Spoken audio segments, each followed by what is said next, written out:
Hey everybody, welcome back to HitPoint, a JRPG news show, an anime news show, a niche news show, a news show where anything that Baku and I feel like talking about, we will be talking about, and we got a lot of stuff to talk about today.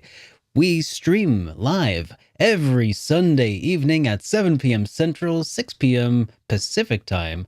No, 8 p.m. Pacific time. I'm a little out. Eastern, that's the one, Eastern time. Yes. Pacific's West Coast, sir. Please. Oh my God. Yep. And yeah, we'll be talking about rumors. We'll be previewing trailers. We'll be, shooting the breeze and going off topic probably quite a bit. And anyways, we're going to be doing all those things and responding to comments at the end of the stream, responding to super chats especially. And yeah. Let's see. I think that's everything. I'm a little out of practice. I feel like I haven't done this for like 3 or 4 weeks, but it's only been 2, right? It's only been 1. Well, we skipped 1 week, so it's been 2 weeks since I did this last time, right? Yes. Okay. So yeah, the math works out. Oh man. Hey guys, this is solid to see you guys here. Welcome back. Hello. Baku, how you been? I've been doing fantastic. Hope you all had a great Thanksgiving. I certainly had. I've definitely gained some weights. I'm pretty sure that has happened. Oh man. How's your Thanksgiving? Yeah, well, it was Thanksgiving, you know. It was good to see family. I am thankful that it is done. Thanksgiving was all right. It was good to see a lot of people that I haven't seen since last Thanksgiving, basically. And yeah, it was all right. But unfortunately, because of Thanksgiving, a lot of you guys at home probably noticed we weren't here on Sunday or Saturday last week, or even Monday. We had decided that, with the relative, lull in the news around that time of year, we'd probably be safe to just kind of take some extra time to be around family and we'd catch up next time. So as it turns out, today we're going to be covering a couple of weeks worth of news So just get comfortable, get yourself something to drink. I don't think it's going to necessarily be an extra long episode because it did turn out to be a relatively slow time of year. So I think our gamble paid off. What do you think, Baku? It's like 2 slow weeks equals like 1 regular week is what we've discovered. So we have a regular side show today, but that's 2 weeks of news. So just to put things into perspective, what's fun that happened over Thanksgiving? And I think I shared it in my Discord. I didn't put it on Twitter, but I shared it on my Discord. So I got a PS5 for my brother-in-law and my 2 nephews, and they're like 7 and 9. Yeah. And I gave them the PS5 on Thanksgiving, and their mom, my sister, was like, "No, you guys can't open it till Christmas." Not true. They opened it like the next day, but that night. The older one, the 9-year-old, had decided that he wanted to sleep with the PS5. So so the next morning I got a picture from my sister with him just like huddling over the PS5 on the bed. So it's like, imagine like the bed and then like him laying on like with the PS5 next to the bed and him just like huddled over like with the blanket on. Oh, that's such an adorable story. Oh man! And then I think I showed it on stream too. And then chat was just like, "Your nephew knows that it needs to be plugged in to work, right?" I hope he does. I hope he gets it. They open it like the next day, and then I was talking to my sister. I was like, I thought it was supposed to be Christmas. It's like, yeah, that's not happening. Yeah. I mean, it was the first purchase that my brother-in-law did, and this is like the smartest thing. Mm-hmm. It was first purchase that he made for the PS5. Yeah. While it was still Black Friday or Cyber Monday sale, he bought an extra controller. Good idea. Because they're 2 boys. Mm-hmm. And they're definitely going to fight over it. Absolutely. I'm like, did he make sure to get the Mad Cats just for the, just for the lulz here? If Mad Catz made PS5 controller, I would consider it just for nostalgia. I know it's gonna be like, trash like performance, Mhm. but I would get it just because it's Mad Catz. Just to give it to the Just little because. brother. Yeah. That's awesome, man. Yeah. God, can you imagine? God, what was the last time you were that excited about something? I think the last time I was actually that excited about anything was probably when I got my first video game console, right? Like the Oh, Super Nintendo or the NES or something like that. Like actually lose actually, sleep over it. yeah, like maybe the Nintendo 64 was it for me back in 1996. I was about 10, around that time. And man, yeah, I definitely lost sleep over like wanting to play the new Mario because I saw it at like not Blockbuster, Hastings. They had like a kiosk and you could actually play a little bit of it. They just had the game Hmm. there, and it was like, man, this is the future. Like it's like you're really there. You really feel like Mario. Virtual Boy was the future at some point. Remember that thing? Oh Oh, man, that hurt my eye. I was just like, this is not normal. the Like future is red. this shouldn't burn like red in my eye. Like who thought this was a good idea? Oh man, my eyes are burning red. Ah! Oh um, god. I think the last time I was that excited as a kid, anyway, this is gonna come as a surprise to at least a couple of you, but when I got my first bike, I think that was when I was like that excited. Wow. Because like you don't Yeah. get to drive, obviously, so No. like It's like being it's on like a bike freedom. is, yeah, It's it's just like wow, right? I can travel distance, yeah. like that's crazy. And then it was promptly stolen like 3 months in. So yeah, Oh. yeah. At least it We got you never through a know what happened season to it. maybe. But Yeah. that sucks. Oh. My mother was very pissed. My so I was at home, Mhm. okay, and the bike was just like by the garage, and then my mom came home and she was like, "Oh, where's your bike?" Like, what do you mean? It's parked out. Yeah. It's like, no, I thought you like went somewhere. I don't see your bike. I walked out. It's just not there. Just like that. Jeez. There goes my childhood. I would have been a lot more active and fit if someone didn't steal my bike. That would completely ruined my Hey, habit of working out. yeah, you Right. know what? You know what, Baku? If you had ridden your bike more, you wouldn't have gotten super addicted to RPGs, and you might be you might be Baku-san bicycles right now. I You would know? no, you know what, and that's the thing. I was way into RPG way before, and I don't think that would have changed anything. So, Oh, but okay, thank okay, you for trying to make me feel better. But no, I'm okay, still mad at the person who stole my okay. bike.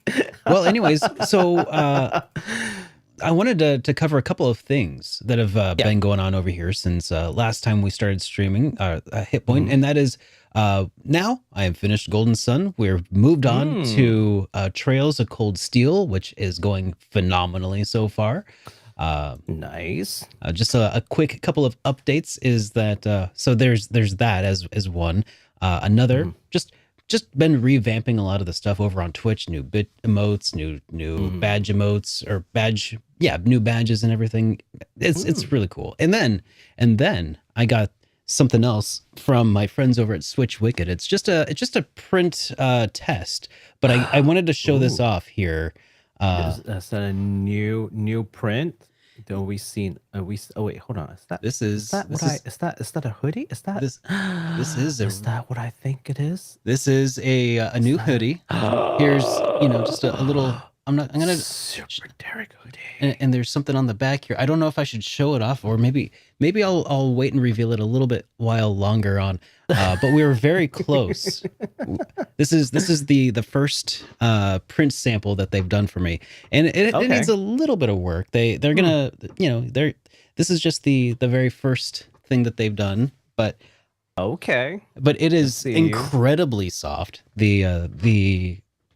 It feels really good. And I've Yeah. been working behind the scenes on something else. I mean, the little logo on the pocket there, you might have saw that might give some people a hint as to what is going on here with this drop. And I'm working on a small set of let's just say some stickers or something that might go along with it thematically, and Okay. it's going to be a lot of fun, and I'm just really excited, and that's all I I spent like see today you. working on was I was actually designing all of the. That was the project you were talking about. You're like, I'm working on some things. I'm like, okay, yeah, sure. Maybe You're I'll always working on something. maybe I'll send you some pictures later on after the stream. But I will take a look.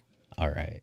So, anyways, those are the main updates that I just wanted to kind of tease for anybody who's curious. So, if you want to join us for Cold Steel, you can do so. Links are in the description to my Twitch channel, and yeah. Otherwise, I think Baku, did you have any updates you wanted to share before we dove into the news?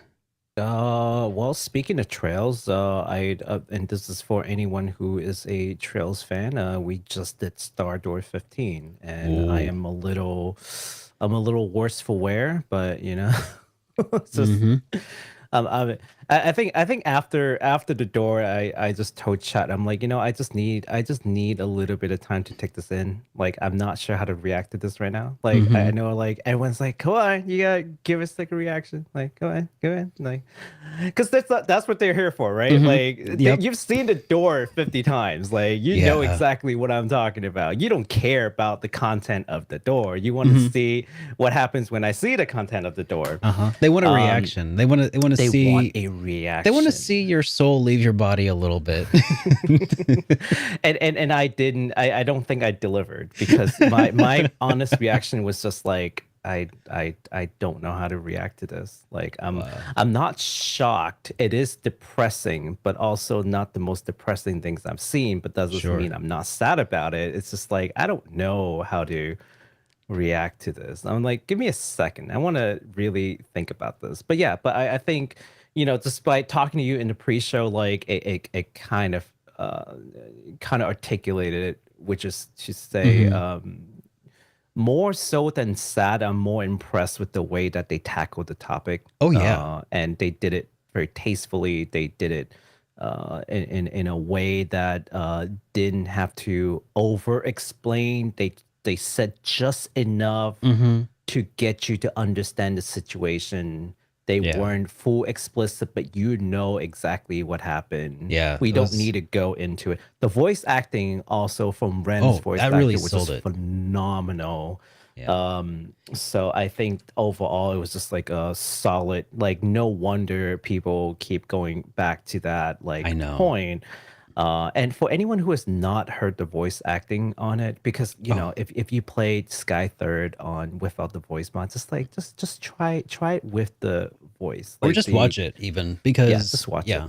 Yeah. It might not be Ren, worth another like 60 hours to yeah, invest no, into the don't game, go but all the way back. Yeah, I'm sure they've all saved like you know the door, like they can just go back in, they can just patch and just go back in. But yeah, just phenomenal work. Just well done for everyone who's involved. I think that's the takeaway more than like how messed up it is. It's just like let's talk about it from like a artistic standpoint, right? yeah. It was very well done. Yeah. But otherwise, we're closing up on Trails. We're almost done with Trails of Coast, Trails of Coast, Trails in the Sky third. We're almost done, and then after that, we're gonna start Star Ocean 6 because I really want people to Ooh. see gameplay on that game. So, Yeah. yeah, come on, Tri Awesome. Ace, we got this. Okay, All right. Well, let's go ahead and dive into. I did say we were going to go into the news, but we actually have some comments to go over first. yes, we Actually, do have some comments to go over. do God, you you want to? are out of practice. I know I'm all out of sorts, but do you want to go ahead and lead us off here? Yeah, sure. We've got a comment from Keith A, who says it would be nice if you guys do a collab in person, like a special episode of Game Pickups, where you go around video game stores. That'd be a lot of fun. That would be a lot of fun. I One would of love these to do days. that. One of these days. So the reason Baku and I don't stream like together, if you were curious, I mean, I'm sure a lot of you have picked up on this, but Baku's East Coast. I'm no coast. I'm about 2,000 miles from you ish. I think 2,000 miles. I don't think it's that by much. car. Oh, you don't think so? Let me do a The quick. mileage doesn't change by the mode of transportation. I don't think it's 2,000 miles. I wouldn't be surprised. You Let's about to see. look it up? Mm-hmm. Just check against DC. You're not going to be far off. Let's check it on maps here. 2,000 miles? I mean, from my house, from where I am to Seattle is about 2,000. So Yeah, but and I'm that's kind of in the middle of the states here. Seattle. Seattle's see. all the way west coast. Oh yeah. Oh, so it's 11. It's almost 1,200 miles. See?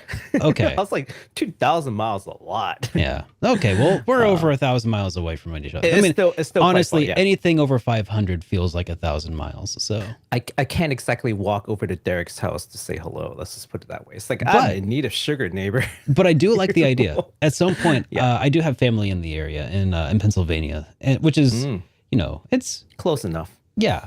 close enough for government work. So yeah, maybe at some point when I'm in the area, maybe we could meet up and do something like that. It would be a lot of fun. You just got to write off in your business expense, like travel expenses, write off your taxes. Oh man, you're right. Yeah. You That'd come be- by. No, and we're doing a thing, right? We're doing a thing for the YouTube, and this is a business. You just write it off. That's your travel expense. That's Like, true. we shot a special. I mean, I mean, that's the thing. Like writing something off as a business expense does not suddenly make it free, though. It just means that It's you're not paying not. taxes on it. Yes, but that's still better than nothing. It's like a 10% discount. Come on.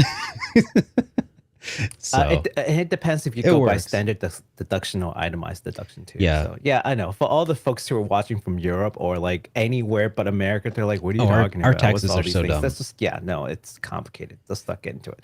Okay. So but we got anyways, another yeah. comment here from Jowan11. I hope I said that right. Who says, I would call Crisis Core, the new Crisis Core, a remaster plus. The combat has been tweaked and there's new summon cinematics. Those are two new things. Everything else is the same, just looks a lot better compared to, let's say, the Resident Evil 2 remake, which you can definitely call a full remake, but that's just their opinion. So, I don't know. I mean, I think that when you go through and you redo the engine, the models, like when you have to reprogram everything, I mean, it looks like it would be one of those things where they significantly redid everything. Yeah, I think the whole point of that exercise is that It's a blurry line. it's blurry. Yeah, And it's getting blurrier. and- This is yeah, and Yeah. I mean, at the end of the day, does it really matter what word we use? I mean, I guess it does, right? Words matter because that's what we use to say things quickly. Like, oh, there's a new, Crisis Core remake coming out or remaster. Yeah, it's interesting. But maybe it's because it's not a AAA remaster, or a AAA remake. It's like a AA remake or single A remake. Like just one A. like how many A's does it take to be a full remake? That's the question. Are we? Yeah, Because it feels like that's kind of. I mean, if they're going through the work of reprogramming the whole game, right? Like that's being remade, right? Even if they stick really closely to the original, right? But I don't know. I don't know. Yeah, this is those blurry lines. And I mean, I it's don't on a new feel engine, right? Like I feel like when you It is switch on an a new engine, engine. when Yeah, you they switch went- engines, you have to do a whole lot of extra work. Well, but the thing about this that makes it tricky is so it's built on C++. Mhm. They moved to Unreal Engine, but they imported all the codes from C++ into Unreal Engine. So the stat count, so you see, like, they didn't completely reprogram the thing, but it is a completely different engine, but it is Okay. the same source code. So it's like, yeah, Okay. I know. All right. Well, Yep. yeah, It's blurred complicated. lines. Point Yeah, made. Point well made. Yeah, I don't think any of us really feel all that strongly, anyways, what to call it. But it's just interesting. It's just interesting to see how we perceive this, and once it actually comes out, maybe our opinion would change a little bit too, based on how it actually plays. Yeah, Yeah, I think it'll eventually be entirely up to the people who played the original and then the new one to be able to say whether or not where that line is, whether it feels like a remake or a remaster, right? yeah. A lot Apparently, of the it's- battle system has changed too. Yeah. I wonder how significant the battle system had changed. Like, we'll see. Yeah, we'll see. Super interesting question though, and Yeah. yeah. It's a great way to be pedantic for a few moments. I like it. I like it a lot. Well, actually, It appeals to my.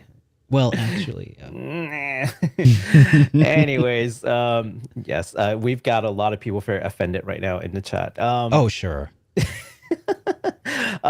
offending Next people, comment. Baku. I mean, after offending the Trails fans, I'm looking for like other pitchforks to invoke.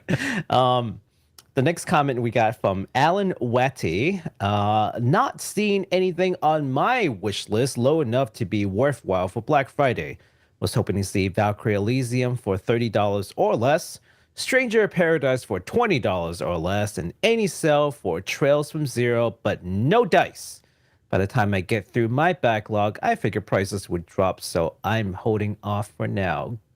Very smart, because that's kind of what I'm doing too. Yeah. But I did pick up some stuff for Black Friday. I did. I got. I put it back in the shelf.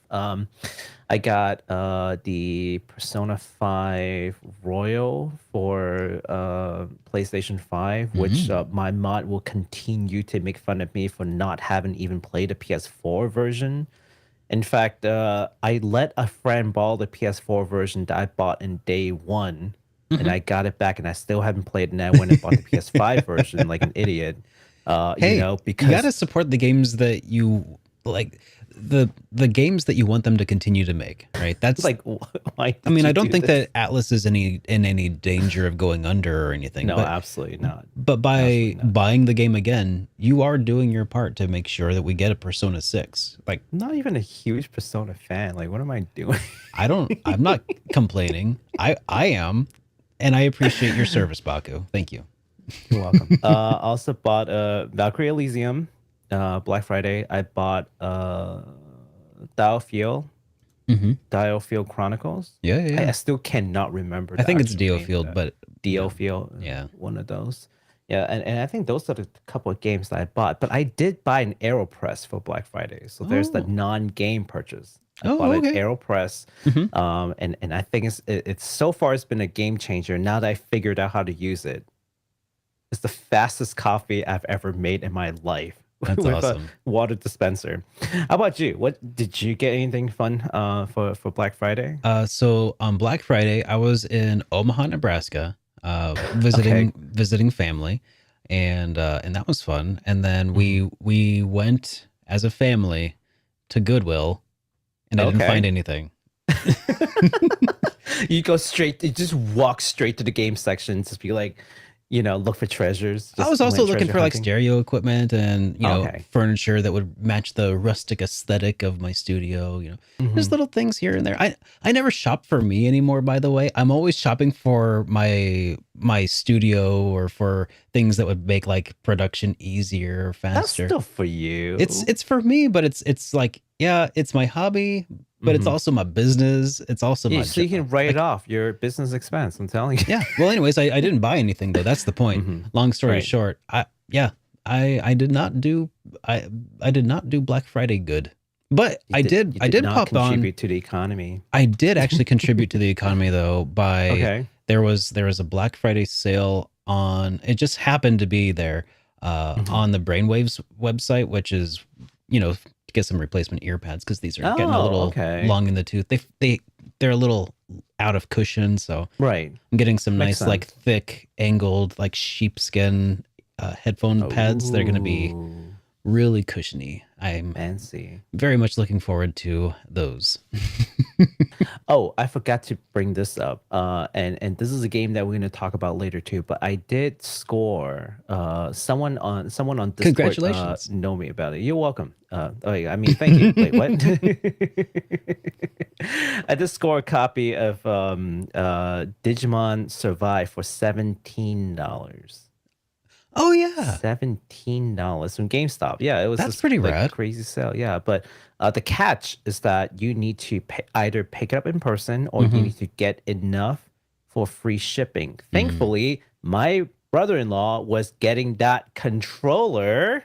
And then adding my game together, we got it over the $59 minimum, and we got free shipping. That's awesome. Yeah, so Digimon Survive. Yeah, but we'll talk about that later on in the show too. So yeah, but thank you so much again, guys, for writing to us in the comments. Please continue to write us little comments. I read all of those religiously every day, Monday morning, Tuesday morning, probably. Yeah, it also really helps with engagement too. It like tells YouTube Sure. that like things is happening here. So Yeah. we appreciate Helps. you Yeah. all. The all the likes and the comments actually it does factor into YouTube showing this video to other people and increasing our numbers so that eventually one day there might be more than dozens of us. There could be hundreds even maybe. Maybe. I Yes. don't know. And Dream big. By the dream way, big. we do Yes. also have a voicemail that we received today. Oh, Well, actually, it's not today, but anyways, if you would like to leave us a voicemail, you may do so with the phone number in the corner of the stream, which is 785-337-3805. And you could leave us also, if you're international, you can email us at hitpoint@superderekRPGs.com, just as this fellow did. Derek and Baku, my bros. This is Elwood calling in from Elwood's Grid in the UK. Long time listener, first time caller. I'm just a little quick short one here. I just want to know if you two would be, just had the opportunity to be isekaied to a video game or an anime world or some fantasy world of your favour. Where would it be? And yeah, I'm just really curious for that. For me, it would be the world of One Piece. Following that, probably Digimon. I'm a big fan of both of those two. But yeah, I just want to know. Cheers, guys. Take care. All right. Inquiring minds want to know, where would you, if you could be isekai'd, where would you go and why?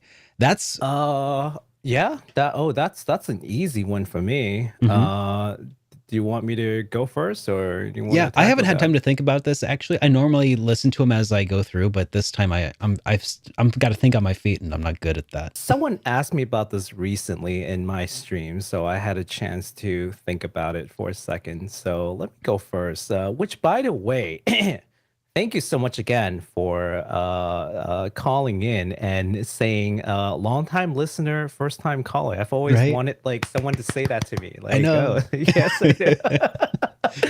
Okay. Milestone. Excuse me. I think as far as like anime worlds is concerned, definitely would love to go to Konosuba. Like Konosuba world is perfect. Yeah, I like easily the best world to go to is Konosuba. Nothing crazy ever happens. Like nothing. It's just all jokes all the time. Like there are no like there what's the word? Like there's nothing of what am I going for? Like there's nothing like substantial that ever happens there. You know, everything is just chill. You just work and you do your thing. You know, it's good fun.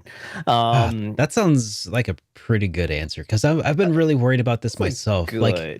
Like there's a lot of places that I think would be really awesome to visit, but I'm like, all of those worlds are like constantly in danger of being wiped out by an angry god or something, right? Right, yeah, but this is like yeah, you got to go and fight the demon king, but like you see like the demon generals, they're all jokes. Like they don't do anything, you know, they don't amount to anything. They're just there for comic relief half the times, and it's a fun place to be. As far as games concerned, I kind of actually have a tie now. I have a tie between the world of Atelier Sophie, where again, just very low, like Low stakes. low stakes. Oh, yeah. there you go. Thank you. That's what I was going for those entire times. Just like very low stakes, very chill. Yeah. Like good place to retire to. And there is a alchemist in town who can just do basically anything for you as long as you're willing to give her some money and wait like a day or two. So That's yeah, awesome. no, great. Like and then it's tying with now the Pokemon world. Oh, Where else can you go and tame wild animals to fight little kids for lunch money? You know? Yes, yes, small child, give me that money. Well, you're assuming that you'd be good though, Baku. And no, and I was about to say, but just to be fair, just in case anyone is about to come at me, just to be fair, it's just as likely that a 10-year-old Pokemon champion would just come out of nowhere with like a level 100 No. Charizard and just roast you, right? No, So it's not just it's not just as likely, Baku. It is 100% given. I've never seen a child lose to an adult in Pokemon before. At least not in the games that I've been playing. Like it's Oh, always no. it's every time. Like just the older you get, the worse you get at Pokemon. is it too late for us? Is that it? Like Yeah. we should have gone like 20 years ago. Yeah, pretty much. Now I'm just standing by the roadside, like, come on. I know you see me. Come on. Oh, man. Stand in front of me. Stand No. in front of me. Just stand in front of me. I would probably, gosh, the world of trails, by the way, is one that I both absolutely would love to visit and also would never want to go in a million years. Like, Right. because it's also just under constant threat and crazy stuff happening all the time. But like, as far as like the world goes, like, it's just, you know, it appeals to the male fantasy, you know, where you just, you do a favor for somebody and then they're grateful afterwards. It's, you know, you know, that's really all it is, I think, is Yeah, the know. trails world's the polar opposite of all the things I just named. exactly. It's yeah, no, but yeah, that's the trails world. I would probably go with that one and just pray that the bracers and everybody else pull through for me, you know, on my behalf. There's no Stardor 15 in Pokemon, just saying. Think about it. It's true, but you know. It's true. Well, anyways, thank you for that fun question. Now, Thank you again. I do think that it is time for us to go ahead and move along here to the next section where we're going to talk about some updates to our previous releases that we've talked about. Yes. All right. Let's start you guys off with some news on Sonic Frontiers. SaGa announced a roadmap for content to be added to the game in 2023 over on Twitter. There are lots of items on the list, and I'm not going to go over all of them, but most notably, there are some new players, new playable characters, including Tails, Knuckles, and Amy. Oh. And best of all, and get this, just like amazing, get this, it's all free. All free. No kidding. All free. No DLCs. It's not, oh, you have to pay for Amy and pay for Knuckles and pay for Tails. It's all free. Wow. All the updates, all the content, all free. There's this whole roadmap, and we've left the links down in the description down below, so you can look at the tweet and look at the like graphics, like the infographics that they made that kind of list out the 3 updates that they have planned for 2023. So yeah. Congratulations, Sonic fans. That's another win as far as I'm concerned. Oh, yeah. That they could have easily nickeled and dimed us for each of those characters. Easily done that. Yeah. Easy. But I'm glad that they didn't. You know, they're doing the good guy SaGa thing where they are creating good games and they are giving people what they want. You know, this is going to go a long way toward hopefully helping the Sonic team build up more fans and not just players, right? Yeah. Turning I think players they need it. Turning new players into fans, you know. Yes. That's good. You know, good way to invest in their future viability, if you will. Yeah, absolutely. Moving along, we have an update here from Monochrome Mobius Rights and Wrongs Forgotten. During an interview with Famitsu, Aqua Plus producer Shimokawa Naoya discussed DLCs and player feedback regarding NPC faces. Said, "We have no DLC plans, but we have some updated patches currently in the works. In particular, after many users commented about the NPC faces, we will be refining them in future patches.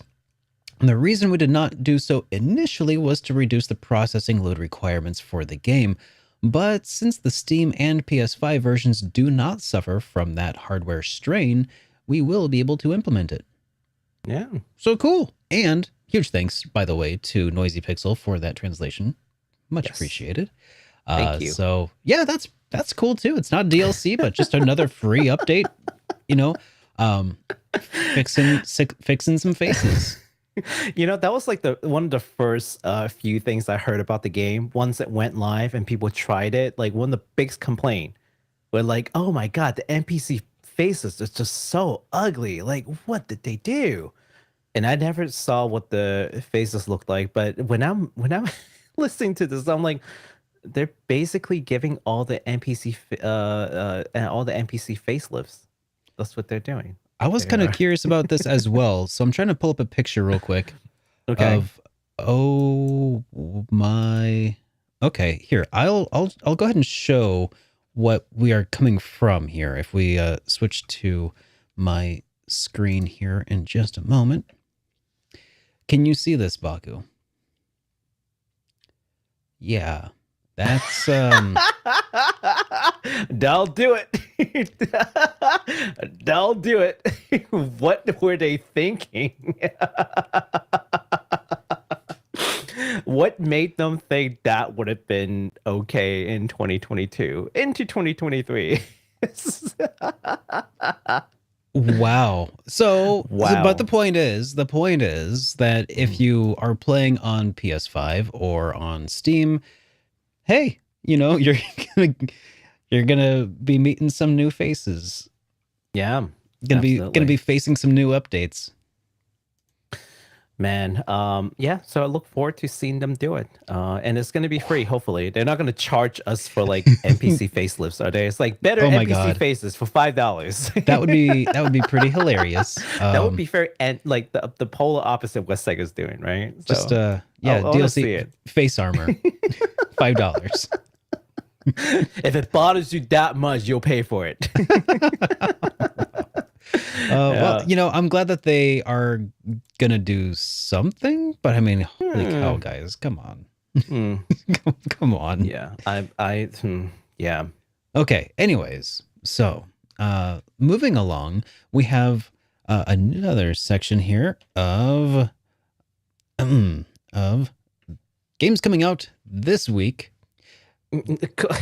Ish, or maybe last we week. skipped the show, so yeah, Or maybe, they're ones from new last games week too. who previously were coming up and also are still coming up. Starting yes. with Disgaea 4: A Promise Revisited. The release we need to talk about tonight is Disgaea 4. You heard that right. We're talking about the fourth installment of Disgaea in 2022. Yeah. Almost 2023. The game Almost 2023. What? The game is now available for iOS and Android.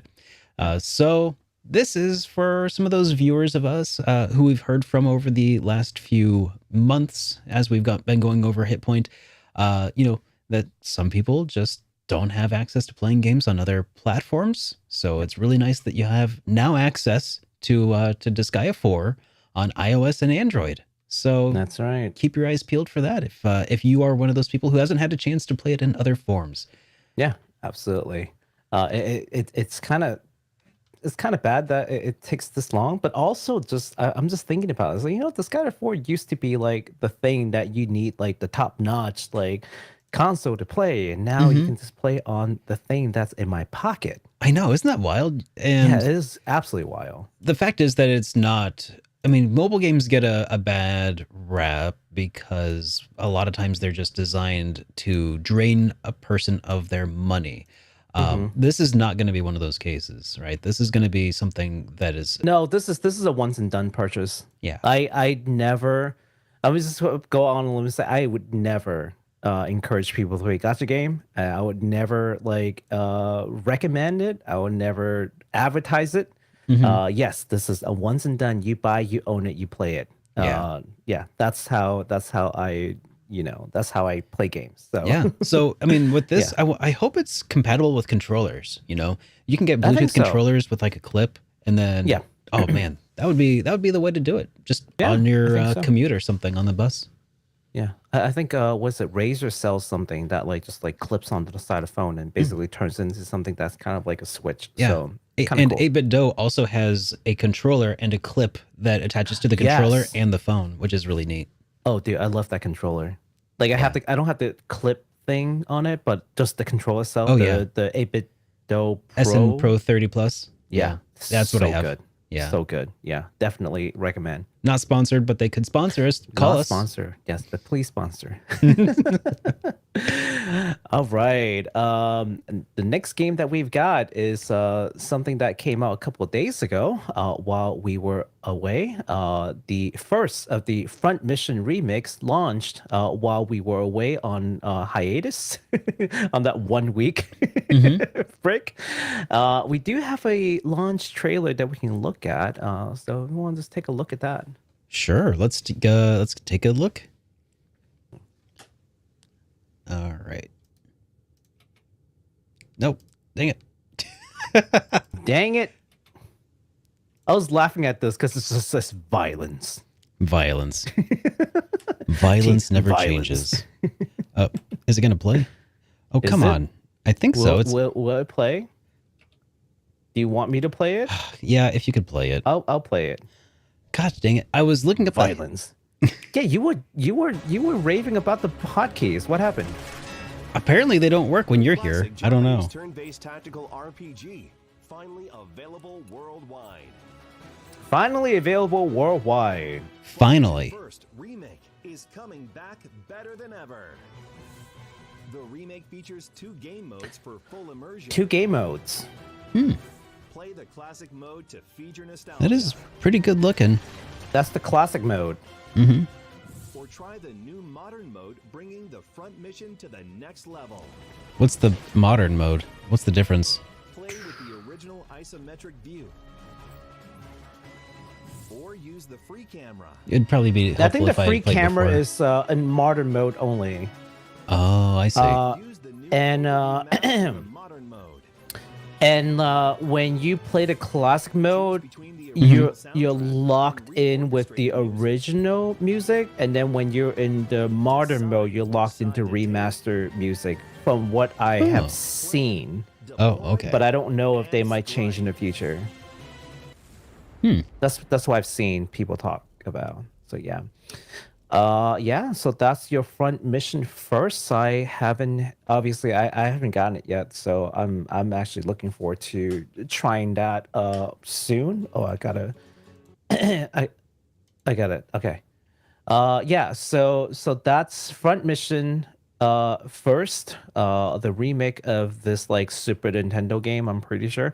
Now, a viewer had asked last time we did the show, so like 2 weeks ago, whether there would be physical copy for the game, and at least at the time there wasn't. So I responded in the comments section like, "Oh, there isn't that I've seen." Well, things changed. Okay, like as of like 4 or 5 days ago. We're happy to announce that there would be a physical edition available from a company called Forever Limited, and they have not 1 but 3 different physical editions of the game. So I'll just quickly go over what they are. Do you want me to? But do you want to switch over to my screen really quick? I'd be happy to. Yeah. There you go. So there are 3 versions. First, you have the standard version, which is what they call unlimited version. This will come with like a 16-page like game manual, apparently, and some kind of number certificate. I don't know what that really means. But also the physical game with a reversible cover. So that's kind of neat. And that's all going for €45, give or take.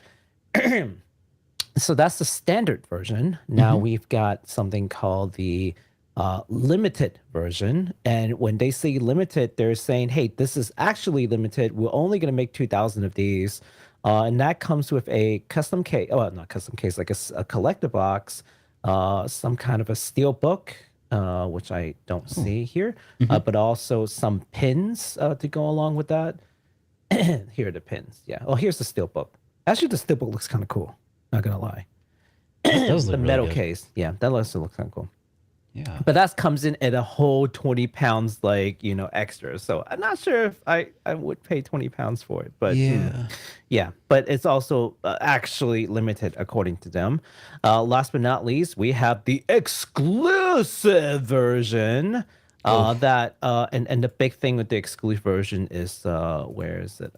The printable resin cast diorama. Wait. And I know that there's Printable? What do you mean printable? Paintable. Oh, paintable. Okay, okay. Paintable. Yes, paint. Okay. I'm sorry. I kept reading that's printable at first. I'm like, what? You want me to 3D print my own? Like, Yeah, what? that's what I was thinking. I was like, what? Paintable. Okay. Paintable. Yeah. So I know Okay. that there are a lot of fans out there who are like, like maybe like Warhammer fans, like where you paint your own like resin figures, like. This could be one of those things where you might be interested in. And there are only 500 made in the world. So if you want to pay 130 pounds plus shipping, Well, that's then not pounds. that That's could be euro. yours. Oh, euro. I'm sorry. Yeah, 130 Yeah. euro. Which is about 130 bucks US right now. Like the euro Yeah. is pretty weak to the dollar at this point, like Definitely, historically. yeah, So definitely worth looking at. for sure, if you're a big mega guy, I mean, there's Yeah. You're a fan of Front Mission, you like painting figures, that might be a thing for you. So we'll leave the link to Forever Limited store down the description below. Go check it out and tell them we sent you. yeah.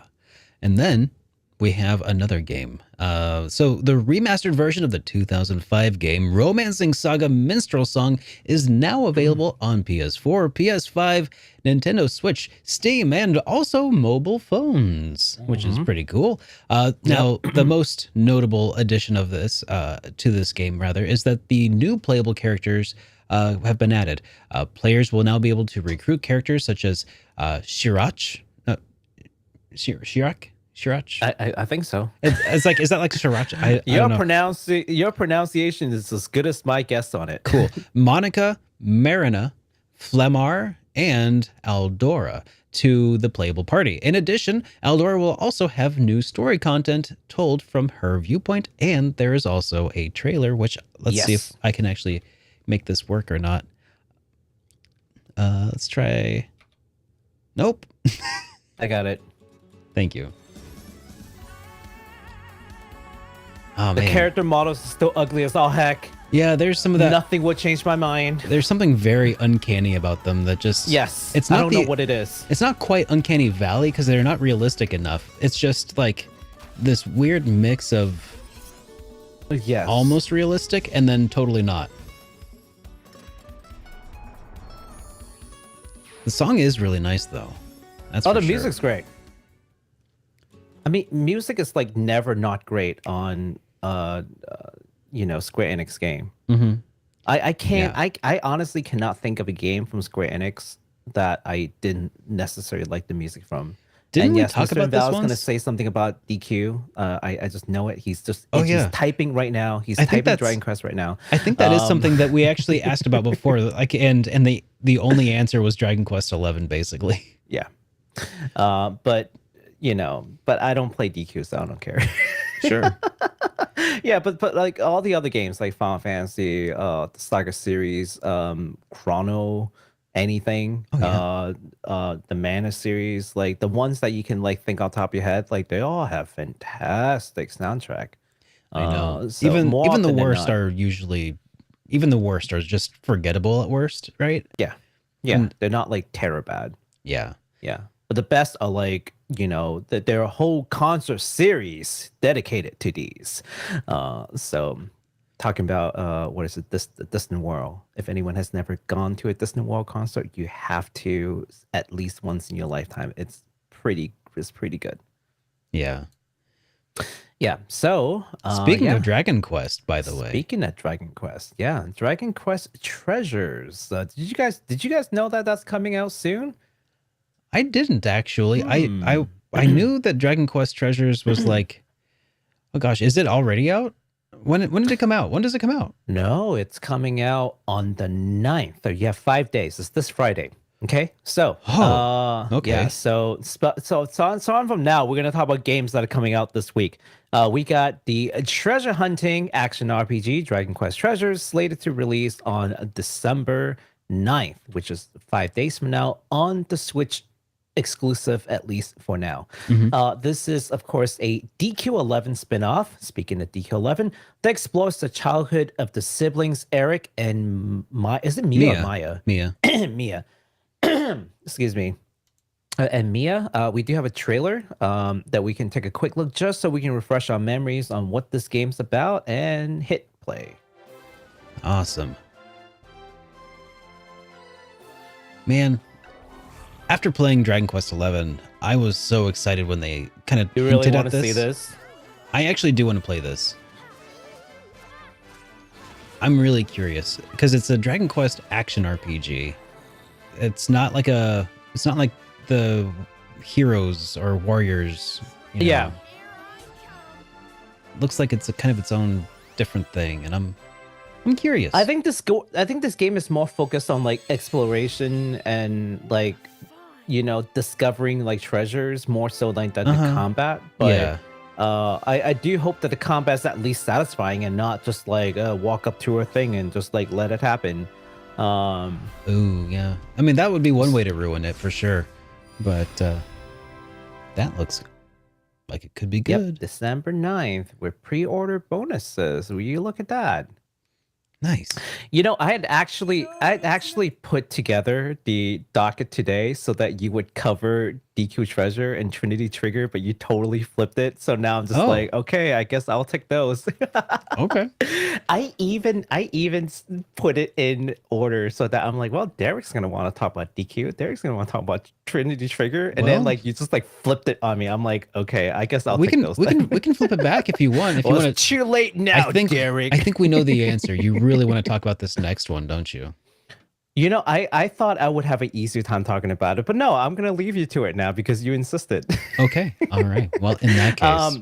Well, but before we move on, though, I do want to throw this out there, and this is kind of a just from Baku kind of comment on DQ Treasures, and that is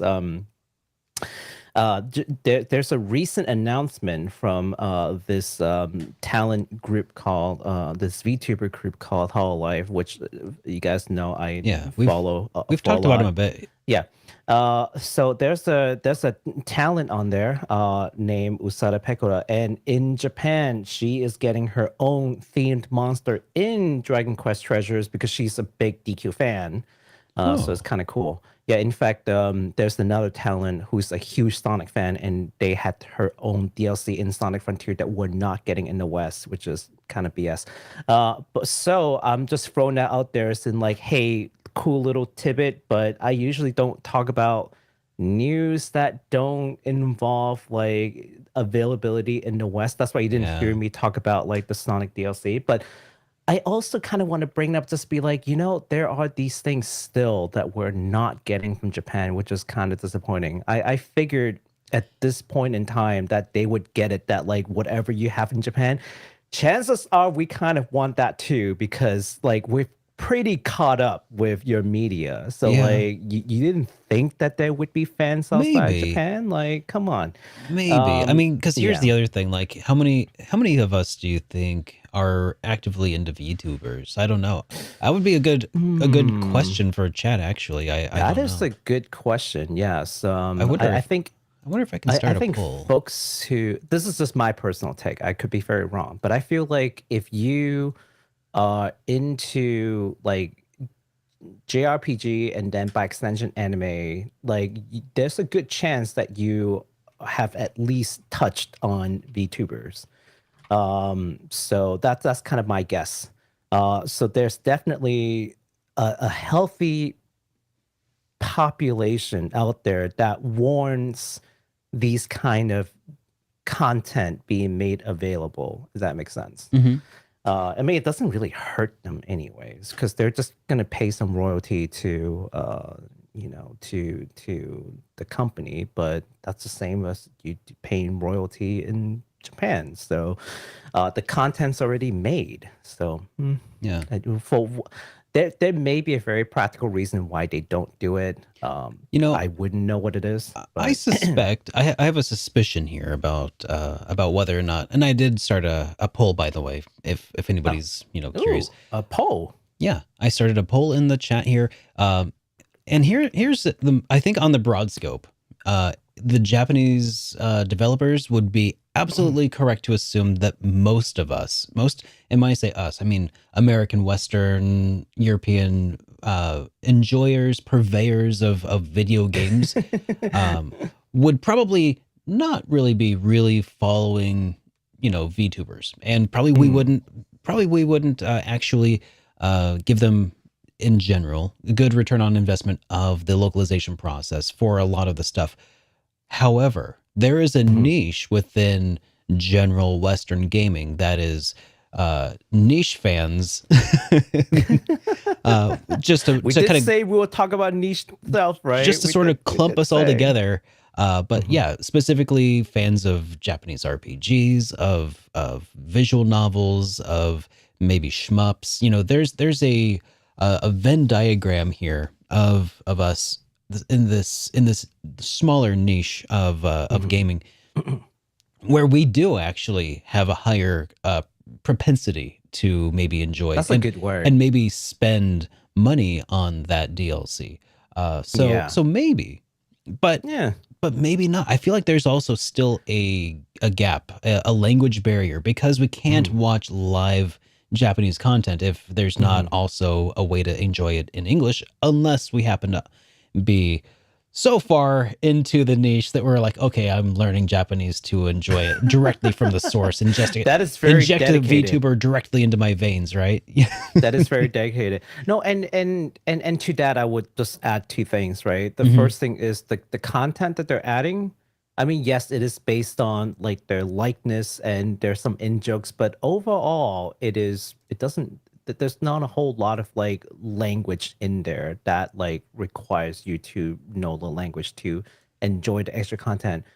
The other thing that I would say is it's not even just the VTuber like content, but there's a lot of content still that's locked in the Japanese version of the game that we do get in the West that we don't end up getting those contents. So Yeah. it is actually a broader point. Yes, VTuber, Sure. that is the thing, but also just like other things too. And and it's been like this forever. I mean, it's gotten better over time. There used to be basically most of the DLCs you won't get. Yeah. Now it's more like 10% DLCs you don't get, which is As significantly better. as somebody who has I'm glad that you brought this up, because I have a different perspective of somebody who's literally never paid for DLC. Like it does not bother me when it's like, oh, Japan's getting some DLC that we're not, because my perspective is like, oh, well, I wasn't going to get that anyway. It's just, and it's not even like I was, it's not even like I was like, you know, I just assumed nobody bought DLC, but I guess that's not the case, right? Like people want this stuff sometimes. That's why it exists. I don't know either. I mean, look, from my perspective, I don't know why people pay for gacha games, right? But Yeah. here we are with like Genshin Impact making like literally $1 billion in a year in their first year. So clearly someone is giving them money, right? But if you ask me, like, why would I ever pay for digital content I don't get to own? Like, that doesn't make any sense. And I don't know what I'm paying for. It's a gamble. It's literally a gamble. Call it what it is, right? These gacha, this is a gamble, right? But here we are. Like, people are paying big money for these. So Well, somebody But- in the chat here, somebody in the chat here recently mentioned that a lot of these are also free DLCs, which Yep. that also There. would make a lot of sense that that wouldn't get localized if they're not going to monetize it. You know, if but it's I mean- if it's something like really easy to localize, like that doesn't involve language, like including just a monster or something, like yeah, we should probably do that. We should probably get it if if it doesn't require localization, but still. if I was a company that is relatively small, relatively unknown, and we have a collaboration, like in this case, like Cover, I'd waive the royalty for Western release and just have it out just as a what is it called, like advertisement tool, right? Like I would make it easier for it to be like localized or released So and there are other things too. Like there's certain magazines like Famitsu has like certain crossovers that we never will even see. Period. It could be something even in like a Trails game. Mhm. You just never even know what you missed out on because you just never knew this thing existed. And then like sometime later they'll release like a full complete version with all the DLCs, and then you're just like, wait, where did this come from? I've never seen this thing before. Oh, it was a Japan only thing. Oh, and now it's free with my complete package. What happened? I think that has happened with like Persona or something. Like it was this one game that had something like that. But it's just interesting to see. But we have definitely come a long way from where we were before. So there's that. All right. Well, All that was a super interesting kind of tangent. By the way, I started a second poll about whether or not Another poll. Yeah, a different poll. So the results of a day. I know the first poll results. By the way, 2/3 of our audience do not watch VTubers. That is significantly higher than I thought. Same here, right? I thought it was more like 10% of people would watch it. Yeah. No. Wow. Apparently, of the people in it, I mean, we have definitely got a sampling bias here. I think Baku. Yes. Like we're talking about the people who are watching us are probably the hardest cores of RPG fans who are far down the rabbit hole, right? If you're here, then you guys are totally hardcore. So with that in but mind, a game like DQ Treasure would match our audience pretty well, don't you agree. think? It's not exactly mainstream. Yeah. So yeah. Anyways, back to telling our fans how cool they are for being here. They also after 35 votes as of right now, about 57% they say that they do often buy DLC, which is 44% that don't, which is pretty interesting. And I'm definitely part of that 44%. So I buy DLCs, but only when it's like an expansion, like something or another. Like I don't do cosmetic DLCs ever, unless it's part of a package. But like I would do like story expansions or like something to that effect. yeah. Or if it's like a bundle sale, which happens on Steam a lot. Yeah. Like, oh, Like just if buy you- this entire bundle. Like And the it's time cheaper than just buying the game. Like what? when I get DLCs, it's usually bundled in because I bought like the complete edition of a game. right. Yeah. So I don't know if that counts or not. Probably not. I don't know. I never download the downloadable content, I guess. Personally. but- Sometimes you know what? Sometimes like check for free content because there's just free DLCs. Like they're just yeah, there. I probably Yeah. should. I should probably. Yeah. But that's how they get you. That's how they get you to see what they have up for download for all the other stuff. And I think it was it wasn't Star Ocean 6. It was like this game recently that I was installing and I was looking at their DLC. Oh no, it was East. Oh, It was okay. East 8. East 8. And I just put it into my PS5. I'm like, oh, let's see what kind of DLCs you have.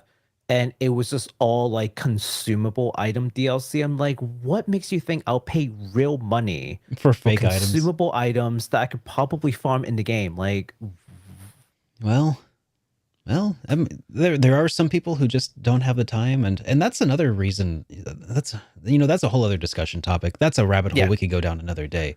we But should let's go ahead and save move these. along. We We should should. save these. Oh Yes. man, yeah. Okay, Remember here. what we were talking about earlier, like Yeah. before the show. We just save these.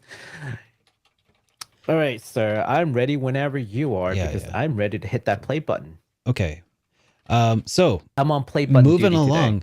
along, Samurai Maiden from D3 Publisher is going live on the 8th. So just a few days from now, and it's coming to PS4, PS5, Nintendo Switch, and PC via Steam. Yes. This is an action title that will have you playing as Tsumugi, a modern teenager who has been sent back in time to save the, not to save, but to the Sengoku period. So yes. let's take a look at this. Yes. Take a look at this. I remember back when this was Project S Maiden. And I was like, I was convinced that was just going to be the name. S Maiden. Yeah. It's just Project S Maiden. They got the voice acting down, so is that. But Oh yeah, this is the totally realistic super historical. hyper realistic. I would call it hyper-historical. historical fiction, but it's historical fact. Yeah, that's what the Sengoku era looks like in Japan for Mhm. sure. Hmm. なぜ自分がここにいるのか。なぜ自分が戦っているのか。 I'm actually interested in this. I know. よくわからないけど。 But I am hoping that it doesn't just look pretty, that it will actually play well. Oh, me too. Because that's my big worry. Is like sometimes these games, they would make everything look ultra cute and pretty and whatnot, but it just plays like trash. I'm just like, Yeah. don't disappoint me, please. Is there any please be gameplay good." in this trailer, by the way? Yeah. Like, There are, but they're also like pre-release, like, you know, what is it called? Pre-release sample-ish. yeah, I got you. things. Pre-release so, like, footage. I can't go buy it. Yeah. Yeah. So, I mean, heck, look at Pokemon. I mean, even じゃない。 yeah, even Pokemon had issues. お前は知っていたのか。今日本能寺で何が起きるはずだ。 This, by the way, is Kiryu's voice actor. He sounded familiar. Yeah, no, that's definitely Kiryu's voice actor right there. So I'm just like, yay, Kiryu's voice actor is here. 戦わなくちゃならない。まだ運命は私たちに味方してるって信じてる。世界を救うのではなかったのか。 Yeah, I'm hoping for good gameplay.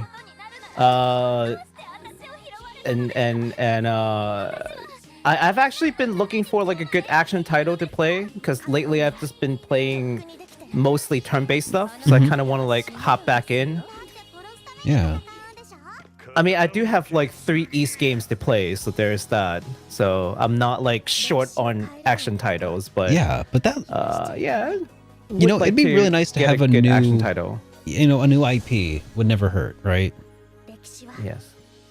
Beats turning turn-based into an action, or yeah. Yeah, I think we can pause here. Okay.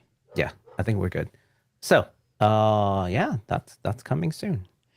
All right. I might just play this like off stream. I'm not gonna lie, this look I don't know if this is like gonna be like a guilty pleasure game or like can I stream this? I don't know. I will We'll play find and out. Figure We'll it out. find out I'll live. figure it out. Yeah, I'll Is this figure going to it get you out. banned off Twitch? Who knows? I hope not. Like There's nothing there that would indicate to me that it would, but I mean, you never know. when it comes to Japan, I just Did it say it was rated T? M. Okay. Yeah, I don't know. It's Oh no, I don't no. I'm not saying it's rated M. I'm asking if that's Oh, what you're wondering. yeah, that's what T- I'm wondering. Yeah, is it T for teen or something else? I'll figure it out. Yeah. Yeah. As long as it's not anything like Sennan Kakura, we should be fine. Anyways. Next up, we've got ourselves a 90s nostalgia action RPG, Trinity Trigger, which we've talked about multiple times on the show because Derek and I are both 90s kids, and That's right. it just speaks to us. Like, we are the target audience for this thing. Yeah. They are aiming at us. And it shows when you see the graphics and whatnot. This game is coming out on December 9th. Wow, December 8th and 9th is going to be very busy for us. It's going to be nuts. Yeah. Mhm. And I reached out to Xseed about this, and I'm like, hey, can I please get a code? Because I played the demo, and you played the demo too. Yeah. We both really I liked it. You had Yeah. mixed opinions about the AI, I think, but Yeah, I think they can change that though. yeah, we'll see how it is. But That's the I thing wanna, they can fix. I want to see how they do. I've Exceed if you're listening right now. I hope they get back to me. Yeah, get back to it. Yeah, so this is coming out on PS4, PS5, and the Switch. Players to control Cyan, Elise, and Xantus as they travel the continent of Trinitia. I don't know. It's very on the nose, right? The name. Yeah. To save the world and defy the gods. Shall we watch the what is it called? The announcement trailer? Yes. I think this is new. So some of it is. I mean, Yeah, some I of don't it know. is. I've seen the Japanese trailer. I think this is pretty similar to the Japanese trailer that we saw. Probably. But yeah, it's definitely not a AAA RPG, but it has that fixed camera perspective, kind of like a monotitle or It looks Terranigma. just like a monotitle. It really do be that way, like an old school monotitle. Secret Mana. Mm-hmm. This is just straight Secret Mana, like With the ring. And wasn't there co-op or was there not? I can't remember. I think there's co-op. Yeah, I'm pretty sure there's local co-op. co-op. Yeah. If there is online co-op, we would totally play this together. We would play it. Yeah. But Like everything about this game is like, we want to make a mana game that's not a mana game. yeah. Even the music. Oh yeah. I wouldn't be surprised if that's actually the guy. I wouldn't be surprised either. I can't remember the name right now. The characters, the ring menu. Oh, up to 2 friends to local co-op. Like, so 3 people can play at the same time. That's rad. That's rad, but it's local. So Yeah, it's local only. But that makes sense though, because like that means they don't have to have servers. Basically, it's just ad hoc. It's local. So yeah, definitely not a triple A game for sure. Not even double A. Maybe not even a single A. I don't know what is single A. But it honestly looks good to me. I mean, I complain about graphics a lot, but that's only when it's triple A, and it depends on the company. That's like a whole bunch of things, right? But I'll complain about graphics when they're going for a photorealistic aesthetic, but when they're going for something that is intended to be kind of more what's the word, abstract, more chibi or something, like then it's okay. I'll do with whatever. I don't need every game to look like Final Fantasy VII or it's at the end of the day, it's the aesthetics that matters. Exactly. If it looks cohesive, right? Yes, and from what I've seen, like the look that they're going for, they're spot on. They're going for that like 90s, like maybe like mid to late 90s kind of like RPG and like PS1 sort of like style. Like that looks spot on. Like that's how I remember the era. So let's see how that goes. If they can fix that AI thing, I would play the heck out of that game. So we'll see. So yeah. Right. Again, So coming out on the 9th. Yeah. Oh yes, just a few days away. Just a few days away. So we have an indie title also here called Grey Heritage Faded Vision. It's also coming out on the 9th. It's also coming on the 9th. Also coming out on the 9th. I think it's coming on the 9th.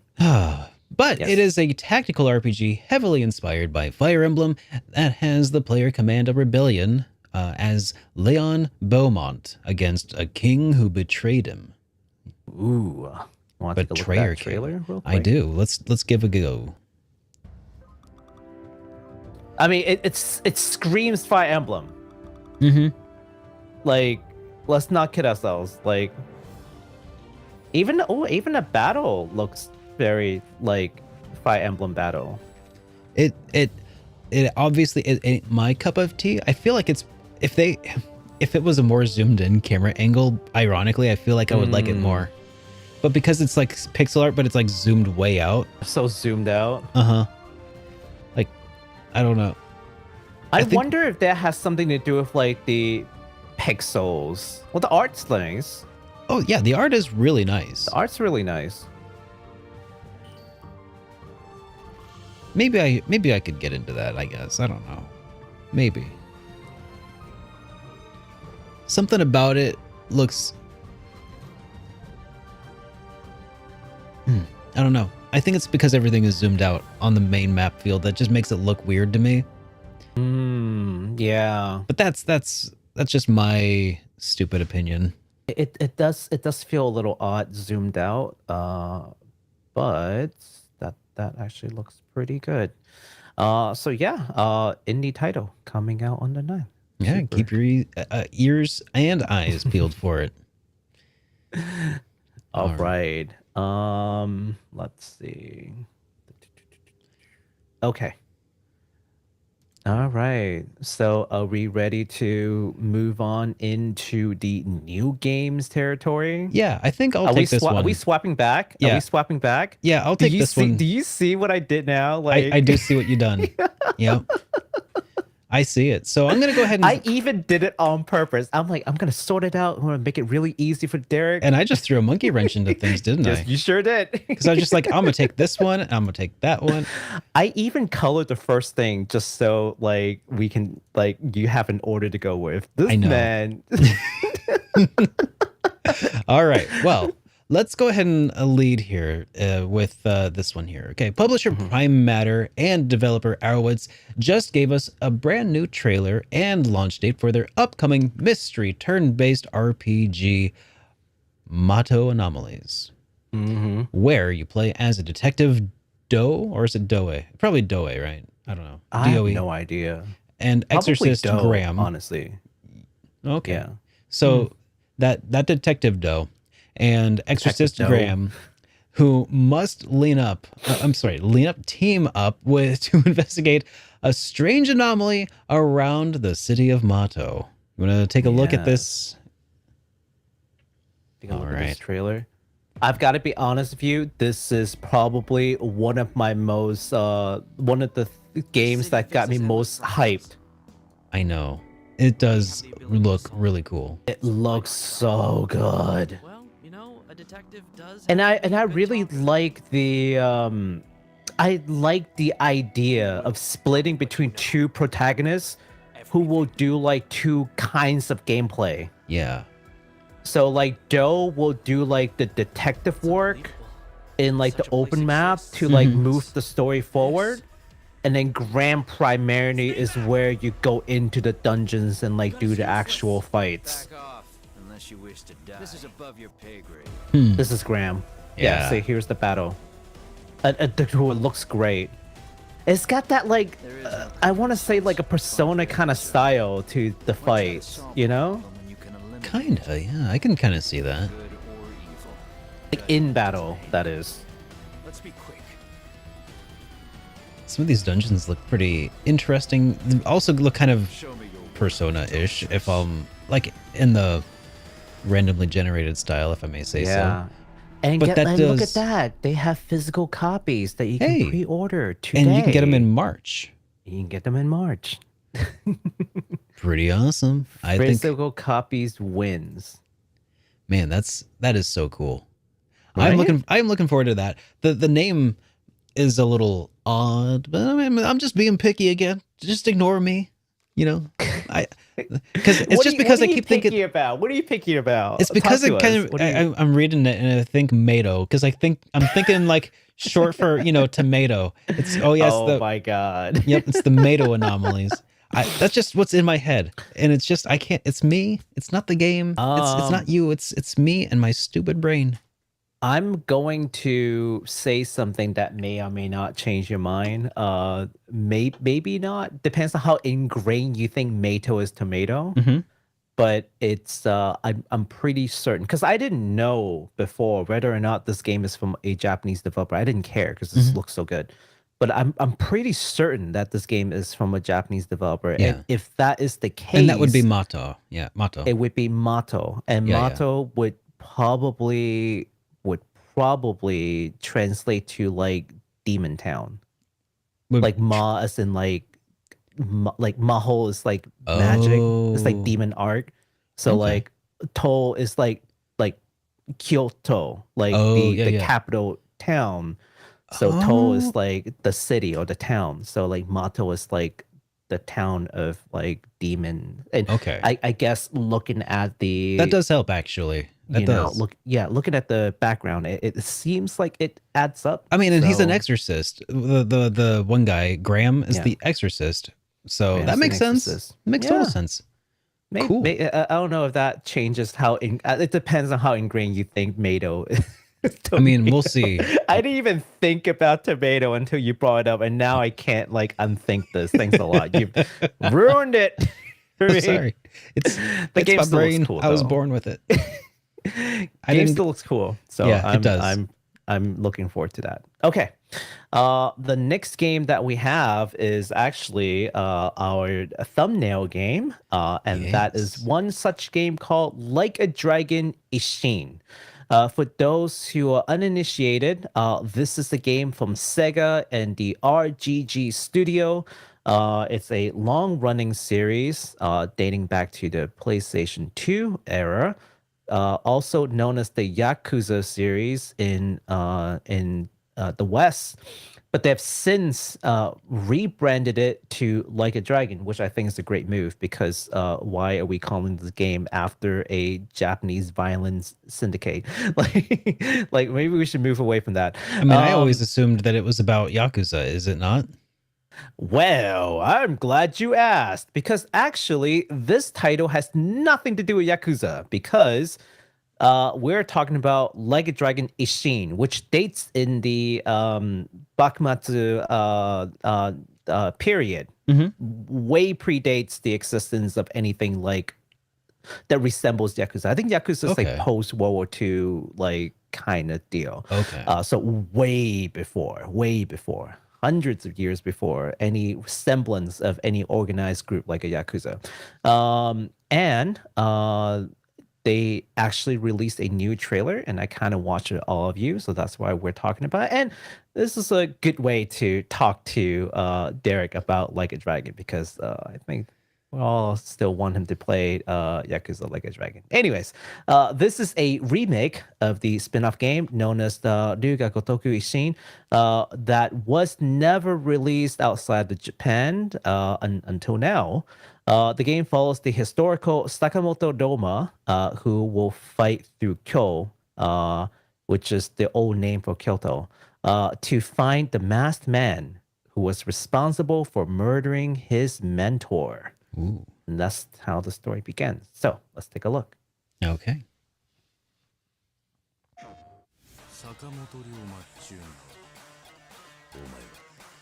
God, that looks good. Now, is this a remake or is this a remaster? Yeah, this is a remake. This is not a remaster. This is a proper remake. Ooh. I can talk a little bit about others, but yeah, this is definitely a remake.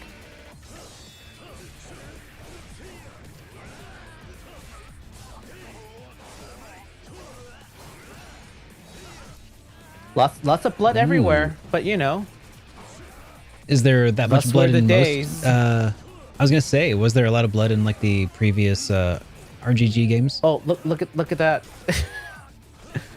What a cowboy. Wow, a real gunslinger.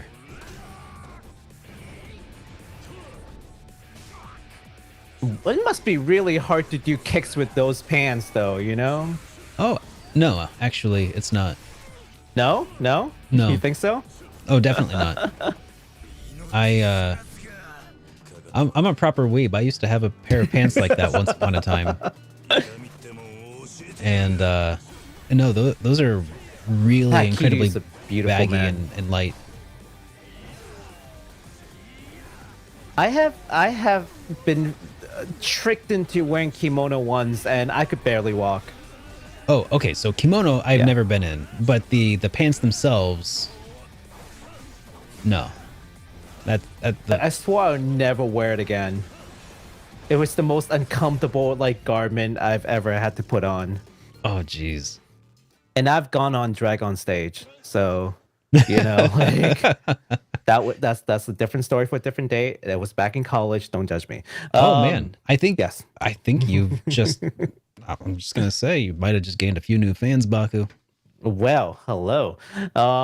Yeah, it was a college play that I had been volunteered for. It was like a weird comedy thing, but yeah, that was still more comfortable than wearing kimono in Japan. Just like I don't recommend it at all. Wow. Anyways, yeah. So this is actually known as Ryuga Gotoku Ishin Kiwami.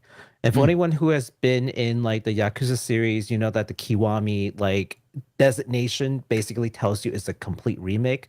So like Yakuza Kiwami, that's the remake of the first game. Yakuza 2 Kiwami, that's the remake of the second. This is actually the third game that has like the Kiwami designation. Mm-hmm. So this is definitely a remake. Yeah. By that.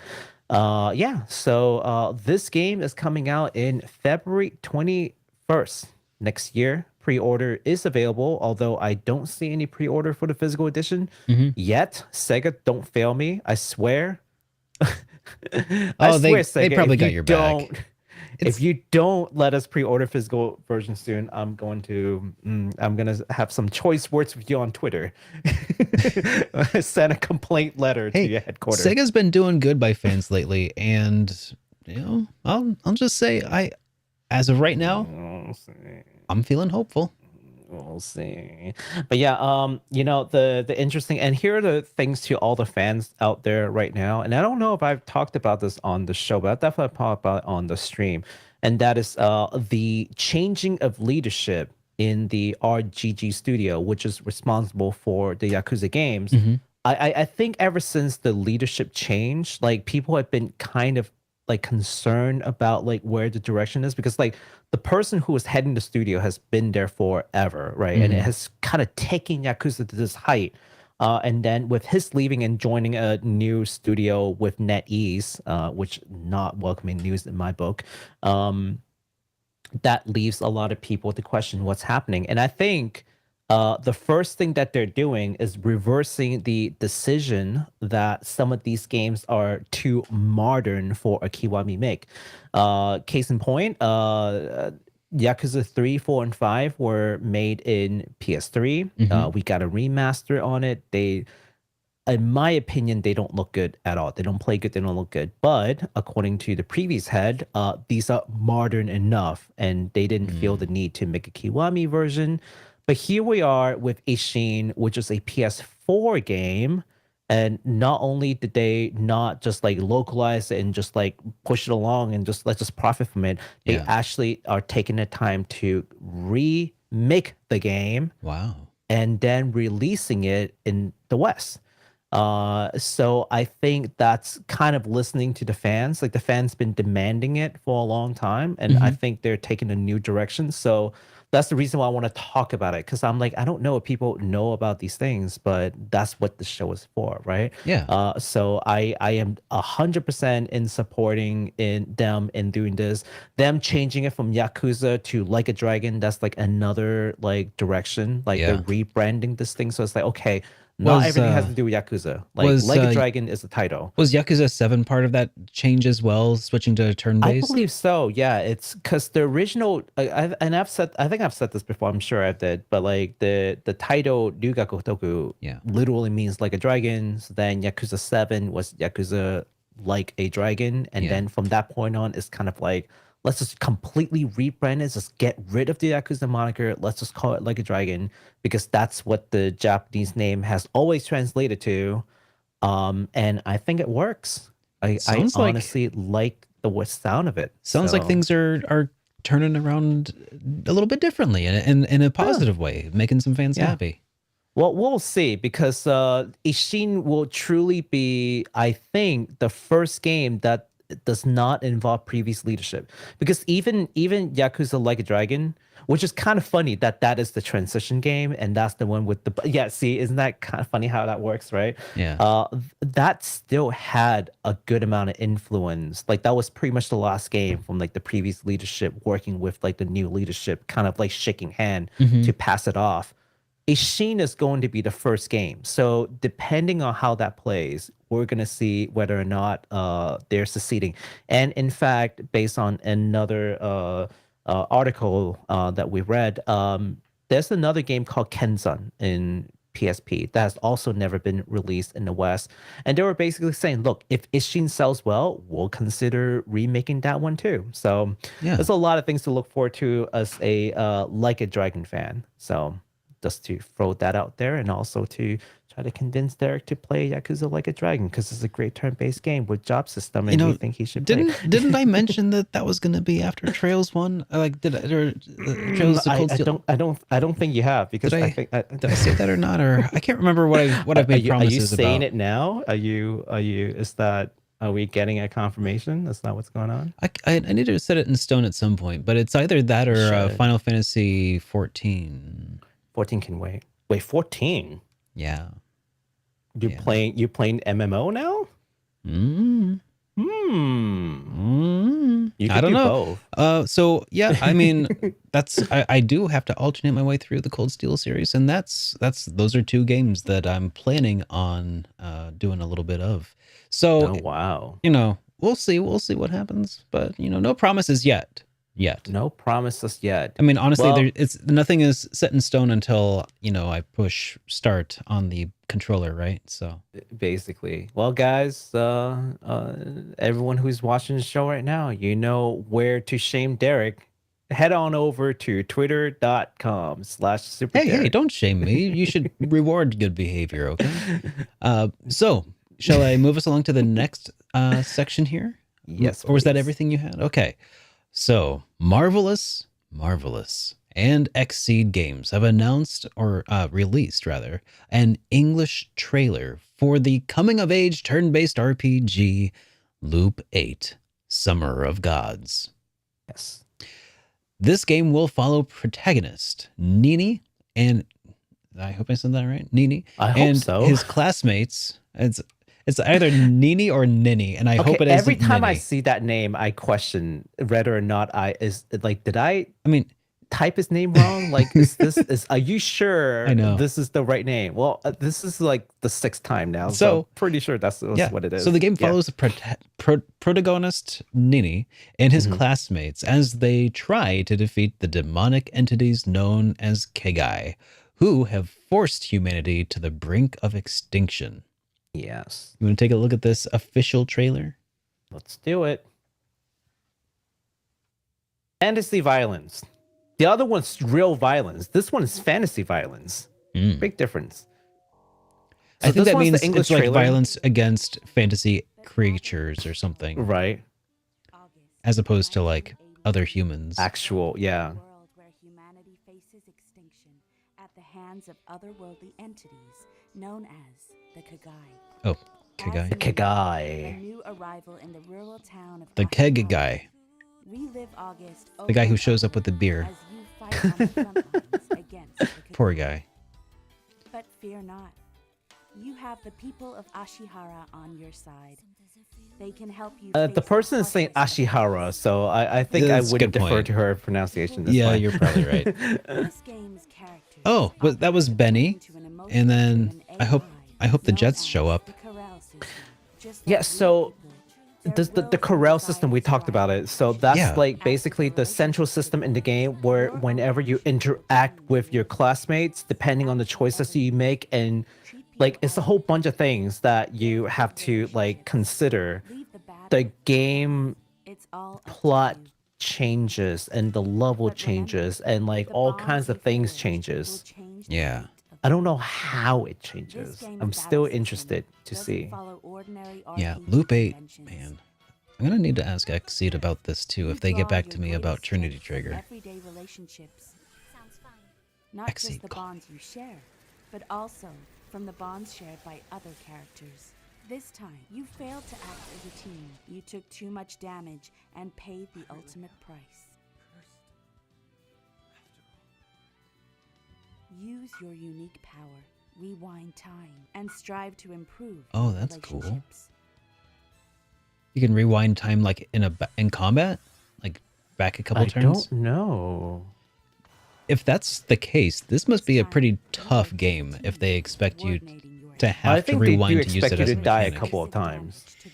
I mean, could you imagine a game that was geared with a difficulty that expects you to have to redo or Sounds go back like to different Persona. turns? I mean, Persona's not that tough. Are they gearing this towards SMT fans? Like, I see friendship, I see tough battles, I see lots of resets. Is Lots that of what's going like on? mythical demons and stuff. Right? That takes place, man, that looks really cool.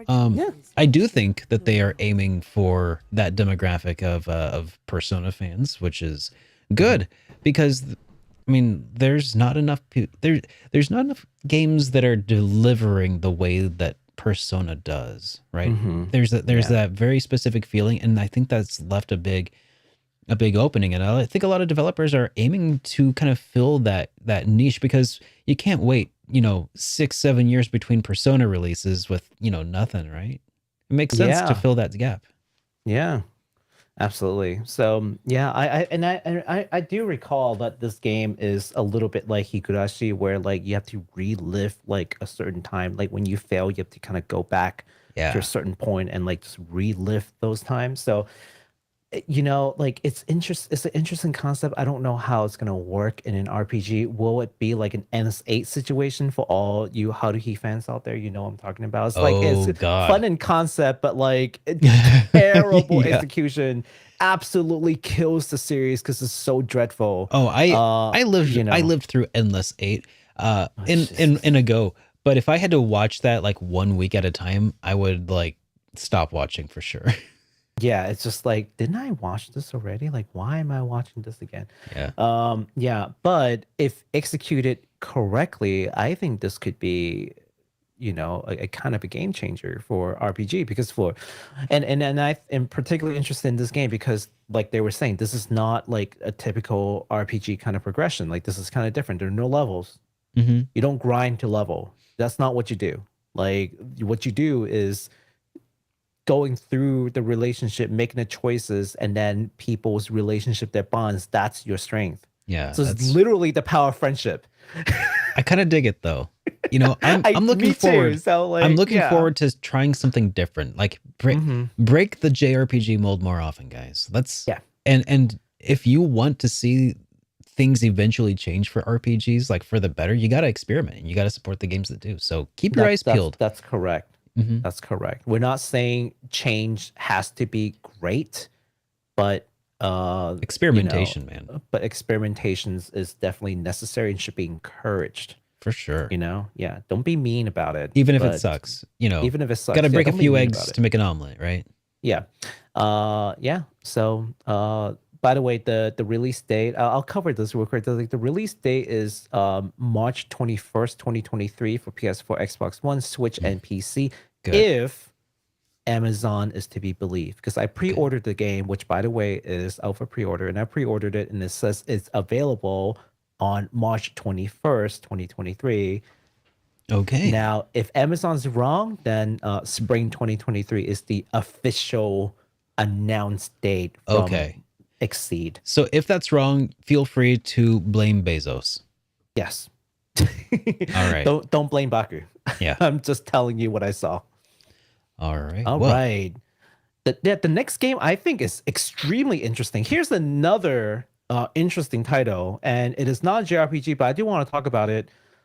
This game is a two-player puzzle adventure game called BOKURA by the developer Tokoro Nyori. Now, what's interesting about this game is that this is a two-player co-op game to be played on two separate devices.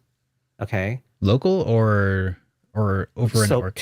I mean, it wouldn't be local because it would be like on two devices. Okay. So like imagine like two separate switches instead of like one giant screen with two controllers, right? It has to be two devices because while you're playing the same game, the two players perceives the world differently. Oh. Okay. Uh-huh. And the only way I can know what you're seeing, obviously other than peeking over and looking at it, is through communication.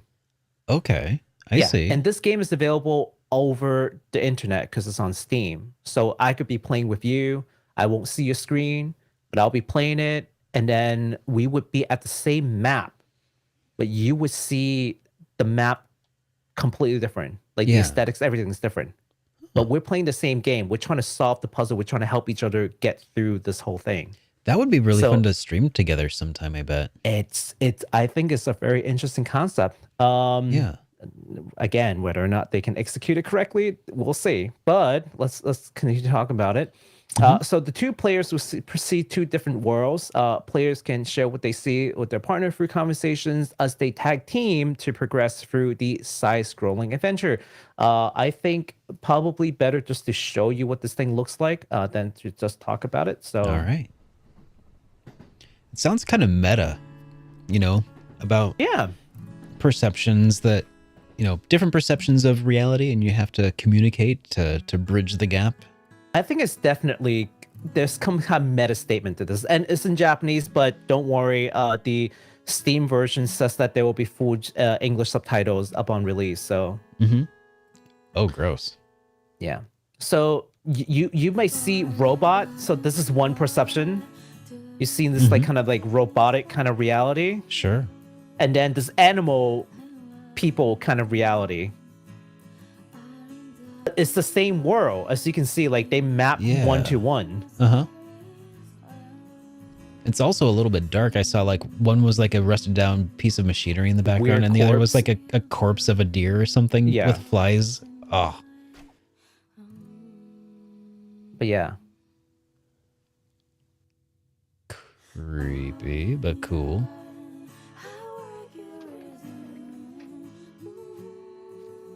over here is like a thing, and then is this the house that's a Oh, milk Game Boy carton? Color. Did they just kill this thing? What? Uh-huh. Uh-huh. Yep, something creepy here. Huh. I And dig the it. art's pretty cute. It's very But cute. yeah, I think they're really they're kind of challenging the you know with the way to play, and also like maybe there is some kind of meta statement that they're trying to make. So I'm interested in seeing it. Yeah, me too. That's cool. Thanks for bringing that up. Yeah, That'll be a lot of fun to check out maybe someday. Maybe Absolutely. maybe together on a stream or something. That'd be yeah. pretty sweet. Well, it's coming out pretty soon on early access, anyways. And that's going to be February 14, 2023. That's Valentine's Day. And for all of our viewers out there who exclusively game on mobile phone, this game will be released on iOS and Android devices at sometime in a later date, but that's definitely in the plan. I could definitely imagine just like sitting in a sitting in a car and just playing that with somebody on a road trip. Like that could be Yeah, fun. that'd be really Yeah. cool. Yeah. If you could do it on a road trip, like with over like local network as opposed to Yeah. like internet network. And without vomiting, because Oh yeah, if you're like, I get car sick when I stare into a thing. mhm. Yeah, but I don't get sick on like what is it called, roller coaster. In fact, I love roller coasters. Yeah. But if you get me in the car and you tell me to read a thing and Oh, yeah. focus, I will definitely vomit on you. Yep. Yeah. Well, so we have another piece of game that was announced that I'm actually really excited for, and it was originally going to be the thumbnail for the episode, but then Baku's like, "Hang on, you can't just talk about Yakuza or rather, Like a Dragon, and not include a thumbnail." It's like, okay, fine, all right. I didn't But think this one anyone's actually gonna recognize it. When I was looking over the docket, this is the one that stood out to me as being Yeah. possibly really cool. Okay, it's a new IP.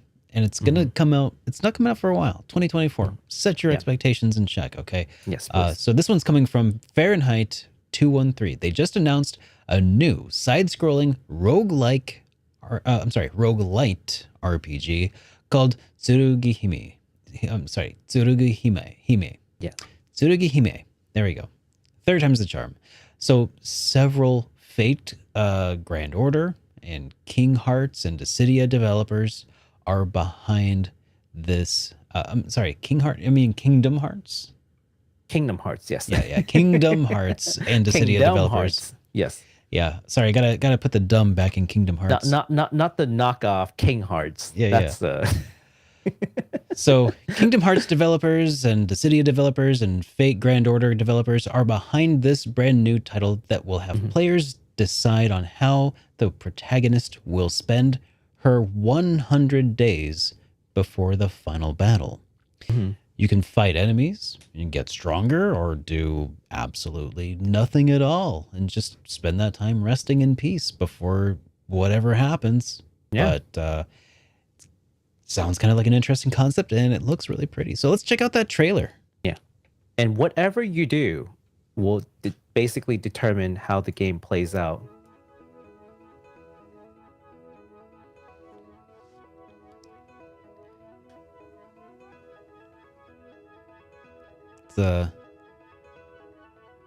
It's a little bit different. That's a lot of lightsabers. Those are Indeed. actual lightsabers. And now they're and regular and those sabers. are cloud swords. You know, lightsabers or regular sabers? Which one's your favorite? I will take regular sabers. Okay. The last battle is 100 days.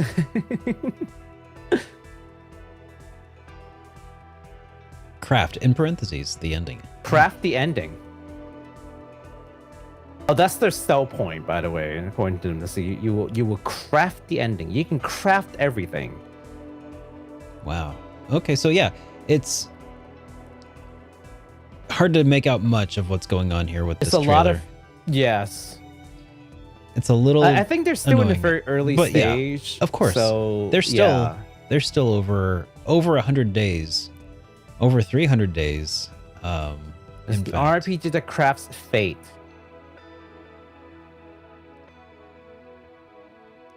But that's a really Yeah. cool looking little thing. So, So Tsurugihime.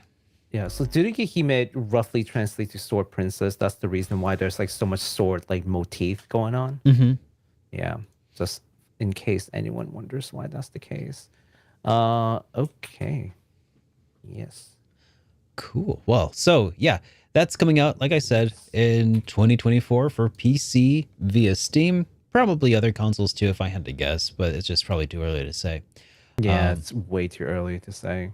But yeah, keep your eyes peeled for that. And you know, I'm kind of intrigued. I would be I'm very kinda interested to see intrigued too. what would it look like to play a game where you're not even doing combat. Like you can just choose like, nah, I'll do a pacifist run. Yeah. I think we need more games like that. That kind of like breaks from convention more. So yeah. I think these last couple of games that we put together are basically just that. Yeah. And I swear I didn't like curate like the playlist so that they end up being that way. Like they just happen to be that way. It could be like some kind of a transition, to be honest with you. But we'll see what happens. I always feel like, and this is kind of a tangent, but I always feel like in this like I'm reluctant. I'm not reluctant, but like I'm careful to say post COVID, but like Oh, you yeah. know, we're never truly post COVID, but at least like travel's resumed and life is more or less going back to pre COVID situation. I think that this is like a transition point in game development. A lot of games that we've seen in the last year were like things that had been planned like even before, but were delayed, and then they were just like, well, shot out altogether. Yeah. But now we're starting to see games that were truly planned either during COVID or like, you know, in the like In the more wake. relaxed time. Yeah. And The I wake think after it. Yeah. there's definitely like a change in attitude in just people around the world, and I would be very interested to see what that means to this medium.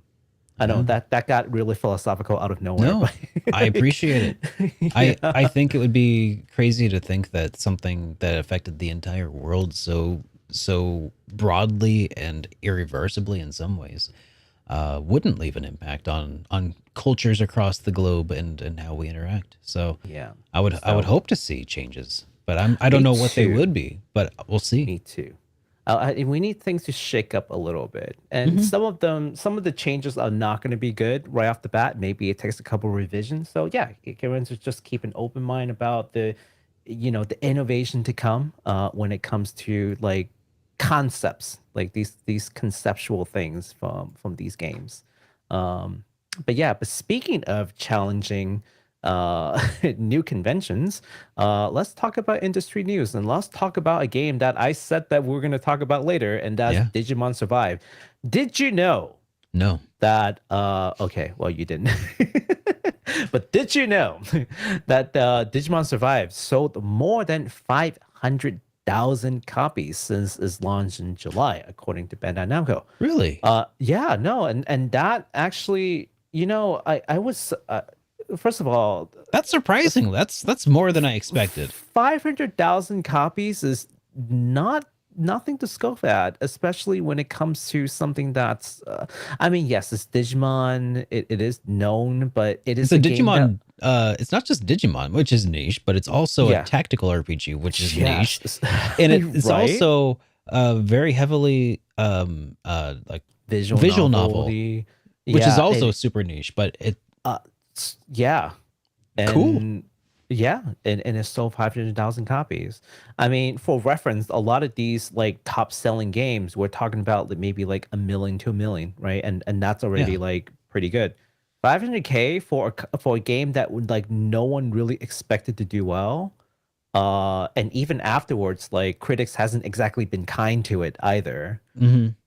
Selling 500 copies, I that's actually pretty remarkable. So congratulations to folks over at Bandai Namco.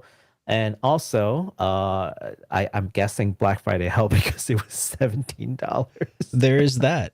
I mean, There's that. I'm yeah. guessing what they're counting are probably units like moved to retailers to sell, and not yeah. necessarily how many have sold from those retailers. Because I mean, you can't really track how many sold on Amazon, but I mean, maybe you can, but that would be a lot more work than just saying, "Hey, we shipped this many units to retailers." Yeah, but that's probably. but that's pretty good considering that Yeah. nobody was really. Yeah, I don't know how many Digimon fans were like, you know what, I want a new Digimon game to be a tactical RPG with heavy really visual novel dark style elements. story. Yeah, like grimdark. It's like a bunch of things that people definitely wanted. Absolutely, yeah. It turns out more people than we would have thought. So Yeah. cool. Yeah. I'm happy that they found a new area, a new direction, right? A new way forward. No, a couple of people actually, like because I kind of talked about in my stream, and a couple of people actually said they really enjoyed the story. Mhm. So I can't wait to give it a shot. Hey, for $17. For $17. Well, it's actually bounced back up to $60 now, but hey, you had the geez. chance. Okay. Well, hey, you know what you also have a chance for? You can have a chance to watch the new Trails anime that's coming out here on Crunchyroll in 2023. Because right. Crunchyroll have announced that Trails of Cold Steel Anime Northern War will be available on their platform starting in January of next year. So just about a month from now. The show will premiere on January 8th. So that's going to be in Japan. But Crunchyroll has not announced the exact dates of the show's premiere on their platform. It's entirely possible it's going to be like a simulcast, though. Crunchyroll does a lot of that sometimes. Yes. So if, Yes. keep your eyes and ears peeled it's for that. not announced. Yeah. Yeah, just not yet announced, not officially, announced. but I wouldn't be surprised. Yeah, absolutely not. Yeah. I was looking for it too. Like when I was writing that, I was like, did they say anything about simulcast? They haven't said anything yet. But Yeah. But keep your eyes peeled. All We'll right. talk about it.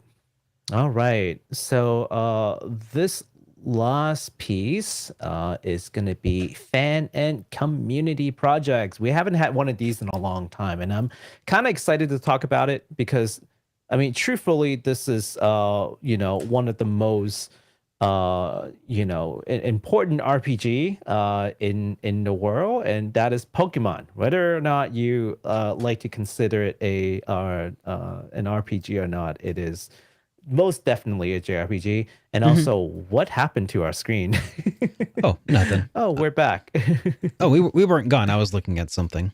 Oh, okay. So, all right. So here's the deal, right?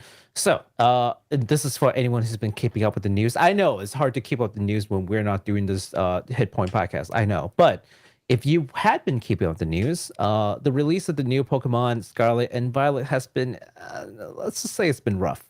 With many players experiencing glitches and performance issues. And now, while there might not be a whole lot the Pokemon company can do with data hardware, and that's a whole debate that we won't get into because, boy, it's been pretty fierce. That's a rabbit hole. Yeah, that is a whole thing that we're not going to get into.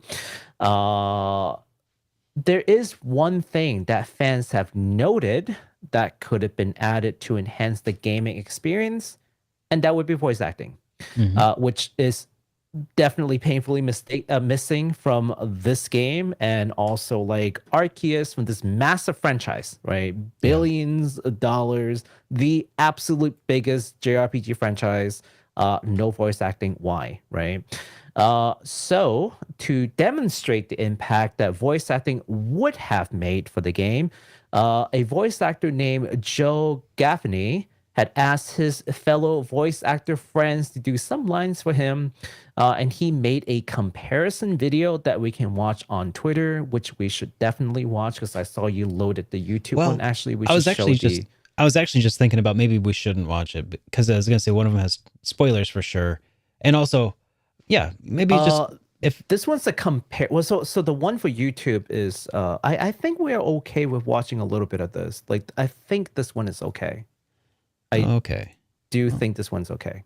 Okay. Yeah, it's like short comparisons. Okay. Yeah. Yeah, if you think so. I do. Yeah. I was watching it earlier. So whenever you're ready to switch over to my screen. Oh, over on your screen. Gotcha. Yes. Okay. Then there we go. Okay. Are you seeing this? I see it, but I don't hear any audio. Okay, maybe you should play it then. Okay. All right. Yeah. I'll send it to you on the doobly-doo. Okay. The doodly-doo. Yeah, you can just watch like the first like 10 seconds, you're done. Yeah. The 5-minute video, like that's the one that like people should just watch it on their own. Yeah. Okay. Here, let's see if I can Are you these three's trainer? Are you able to hear it? Yep. I know, bud. Me too. Yeah, that's it. You just see the difference. That's the whole point. And out of every single person gathered here, Mm-hmm. I'm the most excited by a mile. And then no Yep. voice. It's Yeah. just yeah. You know, once they're animating like this, Yeah, well. it really does seem like it's designed to have voice acting and it's just not there. Like Yeah. if it was just like people like standing there doing, you know, whatever, but it's like they're actually moving around, emoting, moving around. Yeah. Like it, at that point, I think you're correct. The It mouths does. are moving, you know. It looks like it and- was designed for voice acting, and then they just cheaped out at the end. which is crazy because like heck, even games like and companies at like a tenth of the size have like at least partial voice acting, which is So crazy to me. what I've heard Um, is that the Pokemon Company, the people behind the cards, behind Game Freak, well, not just Game Freak. I mean, Game Freak, Mhm. they've worked together, but the Pokemon Company, it's not Nintendo, but they're like the ones with the purse strings here. And it sounds like they're kind of cheap. Yeah, stingy. It sounds like that's the issue is the Pokemon Company is you know, happy to reap the rewards of, you know, having the largest franchise, but isn't really interested in investing in it when they could just print Pokemon cards and literally print money. Yeah, man, I tell you. So well, let me just finish this up and then we can Okay. talk a little bit about it. The comparison video, as you can see, has already garnered 150,000 likes and 25,000 retweets.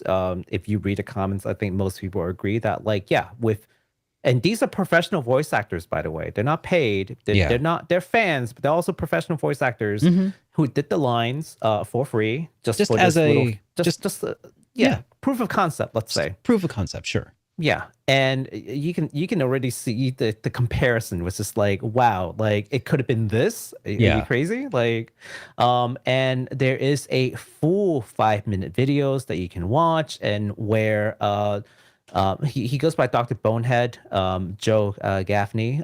He gives proper credit to every person who's lent their voice on a project. So in case you're wondering who voiced who, you can see it in the YouTube video in their description. So please take a look at that if you're interested. But yeah, so that's the project. And you know, to your point, right? Like, here's the thing, like, Nintendo has to go out and definitely like apologizes and send out this new patch because again, like it's just been kind of subpar. And I wonder how much of that has to do with cheaping out too. right? Because Yeah. like, are you not hiring enough people to develop this thing to meet the deadline?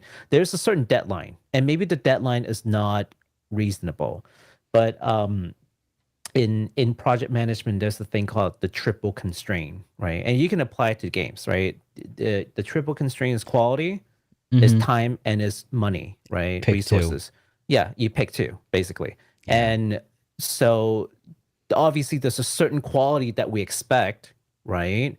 And there's a certain time frame. So in order to meet these two, you have to put in more resource, like more money, hire Yeah. more devs. You have to put in more resource. Is it that they haven't done that, or is the time unreasonable with the resources they're willing to put in? Like, it's a lot of questions that people are asking about, but definitely, yeah, it's been rocky. And I've had some people come and say, well, I haven't had any issues. Well, congratulations to you. You didn't run into any glitches, but Yep. you take the aggregate of all the people who are playing it, and that's where you see like the issue. Like, I get it, anecdotal, right? Like, yeah, but once you see the statistics, it's like, geez, a lot of people are running into issues all over the place. And yeah, so I wonder if that has anything to do with basically what you were saying. Yeah, very well could be. I mean, Yeah. that's and just to be clear, we're not saying Pokemon bad, right? I Yeah, mean, absolutely not. I feel like a lot of people are gonna gravitate towards that sort of edge of this, but what we're saying is we really want Game Freak to just invest, or not Game Freak, the Nintendo company, to invest into making the games even better than they already are. Like, they're The popular for a Pokemon reason. company. Yeah, they're already popular for a reason, right? The Pokemon franchise is an incredible force to be reckoned with, right? There's so much potential for where they could take this, and it's really it's starting to really show that they haven't been doing as much as they could. And if you're still enjoying it, good. I'm glad you are. But could you imagine what they could do with a proper budget? What they could do? Like, I mean, let's be real. The Legend of Zelda series, Breath of the Wild, was voice acted. This is a game that was like for a series that goes back to like 1986. It's not about like, oh, what is and what isn't tradition at this point. Like, sure, maybe it is tradition, but tradition should be challenged and changed. Like, you don't like the phrase isn't. I mean, the phrase shouldn't be like, it's always been this way, therefore that's how it should always be. The phrase really should be, the frame of thought is, it's always been this way. Maybe it could stand to be changed. Speaking of voice acting and tradition, what's the first thing that came to mind? What's that? Dragon Quest. Oh. Because that was the whole thing, remember? Dragon Quest 2. Yeah. DQ11 had English voice acting, but no Japanese voice acting. And the people were like, why is there no Japanese voice acting? And then Square Enix quickly jumped in and say, well, the Japanese fans are used to this. Anyways, they don't need voice acting. They're not like you Westerners. They're used to this. This is tradition. You don't understand. We understand our market. Just be happy with your English voice acting and shut up. Guess what they did, right? Yeah. The DQ11S that came for the Switch. Guess what they included? Japanese voice acting. Yeah, that's awesome. I'm glad that's what people wanted. Yep. I'm glad that they finally figured it out. Yeah. So it was a grand old time of company not listening to fans and then backtracking.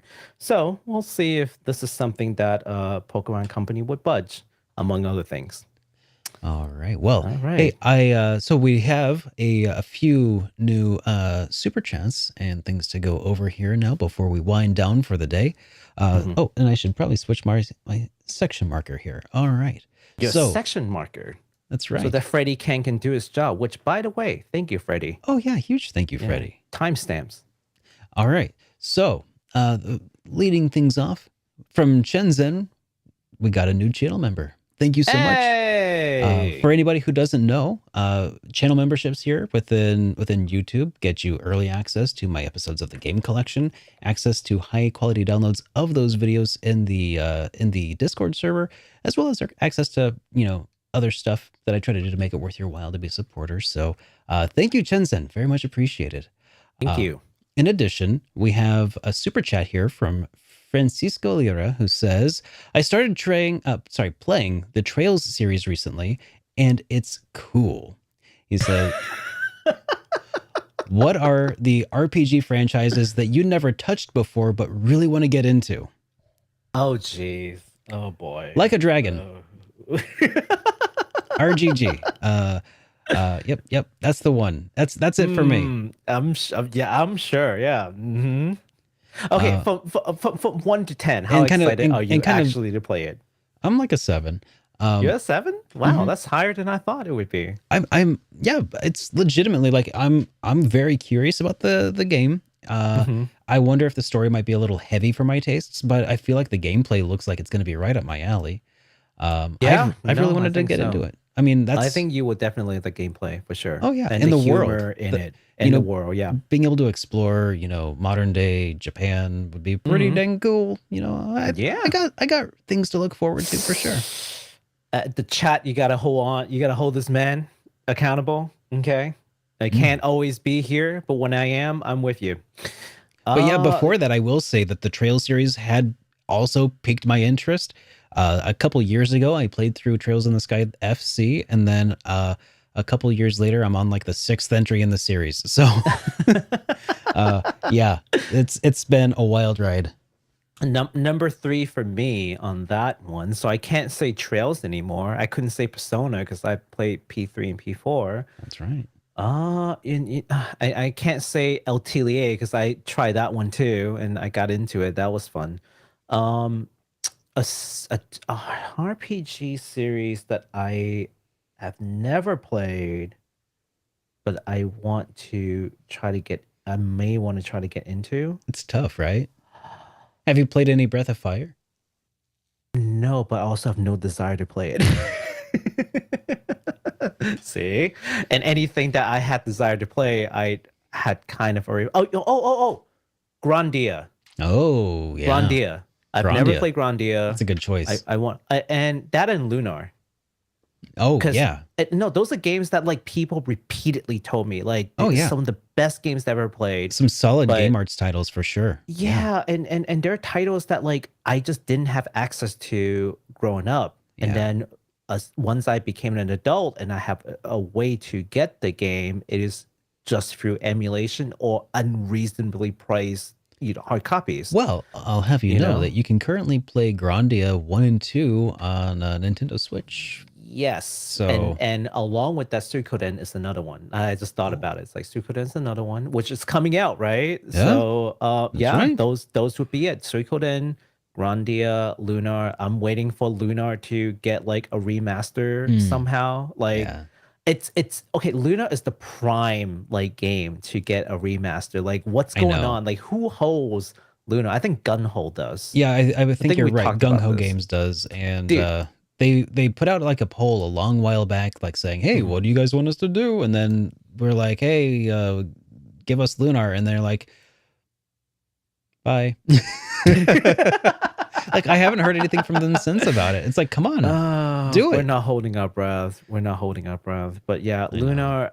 Lunar is definitely prime for like the generation that grew up with Lunar, or the ones who had access to it. We are grown people now who can afford it. Please, like, what do we need to do to get you to give us a thing to pay you money for? What do you want from us? All right. Okay, then we have one more super chat here that came from Khan Saad, who says, "Hi guys, Trails anime looks really low budget."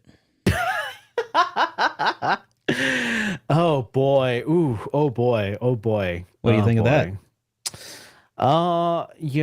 When it comes, well, first of all, it's very subjective, right? Whether or not it's low budget or not, I can't tell you. But when it comes to anime, sometimes they shift budget between like the action scenes versus like the more mundane scenes. And when it's a good studio, the quality is pretty consistent. Even when they cheap out, like you can't tell. Like that's a good studio.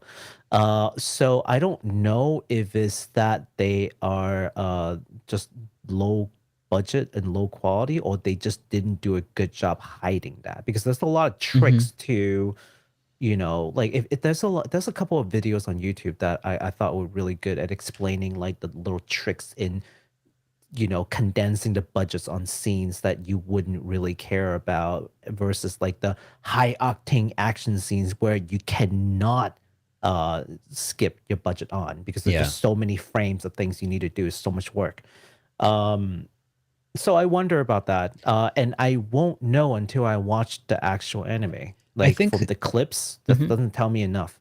I think something else that we've also come to learn over the last few years is that there's also an issue a lot of times of not just budget. It's not just time. I mean, it's not just money, but it's sometimes a lot of time also. How much time they've had to put together the footage for the trailer is a lot of times going to be a factor as to whether or not is that going to be what we see when we get the actual deal. Heck, sometimes it's even the first time you see it when it's simulcast. Like let's take a look back at the animation of Dragon Ball Super for a second. I think we all know, like they screwed up for sure. It was rough. It was really bad. We don't talk about Dragon Ball Super. We don't talk about Dragon Ball Super. They reanimated it afterwards and improved a lot of those most notorious sequences that were pretty derpy. So I mean, it's tough to judge it by a trailer. Can't judge a book by its cover. Especially while it's still actively being put together, right? But does as a trail series, is it big enough of a franchise at this point to get a budget for an anime? Like realistically, are we because we're talking about something that had to have been paid for as like an investment from Falcom, right? Falcom, how big of a company is Falcom these days? I mean, apparently they're a traded corporation. We talked about it, right? Are they? Apparently they were. In fact, it was on the show that we looked it up. I think you're right. I was like, Falcon's a pretty small company. And then they're like, no, Falcon's a publicly traded company. And then we looked it up and they're a publicly traded company. I was like, oh, well, I guess they're not like that small. Yeah. But I mean, they're definitely no Square Enix, right? Oh, not by a long shot. No. Yeah. Not even the same weight class. Not even. Far. Yeah, not even close. So, I mean, expectations, like they make incredible games because that's what they do, right? Yeah. But they've got to pay other people to make the anime.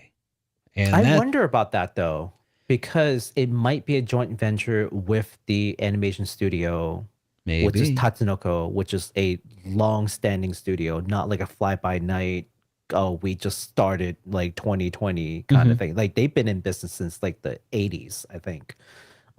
So they definitely do know what they're doing. Okay. Well, okay. At least I can say the OVAs of Trails. Have you seen those yet, Baku?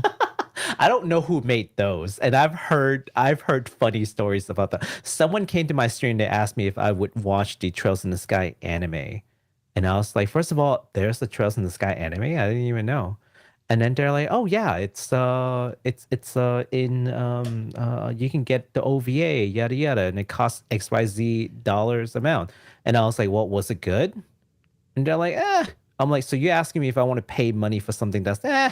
They're like, yeah, but there's like a good couple action scenes. I'm like, look, I'm not paying for a couple of action scenes. They're fun. And a meme. They're fun. But they retread ground that you're familiar with already. They're fun though. They're fun. They're fun. They're fine.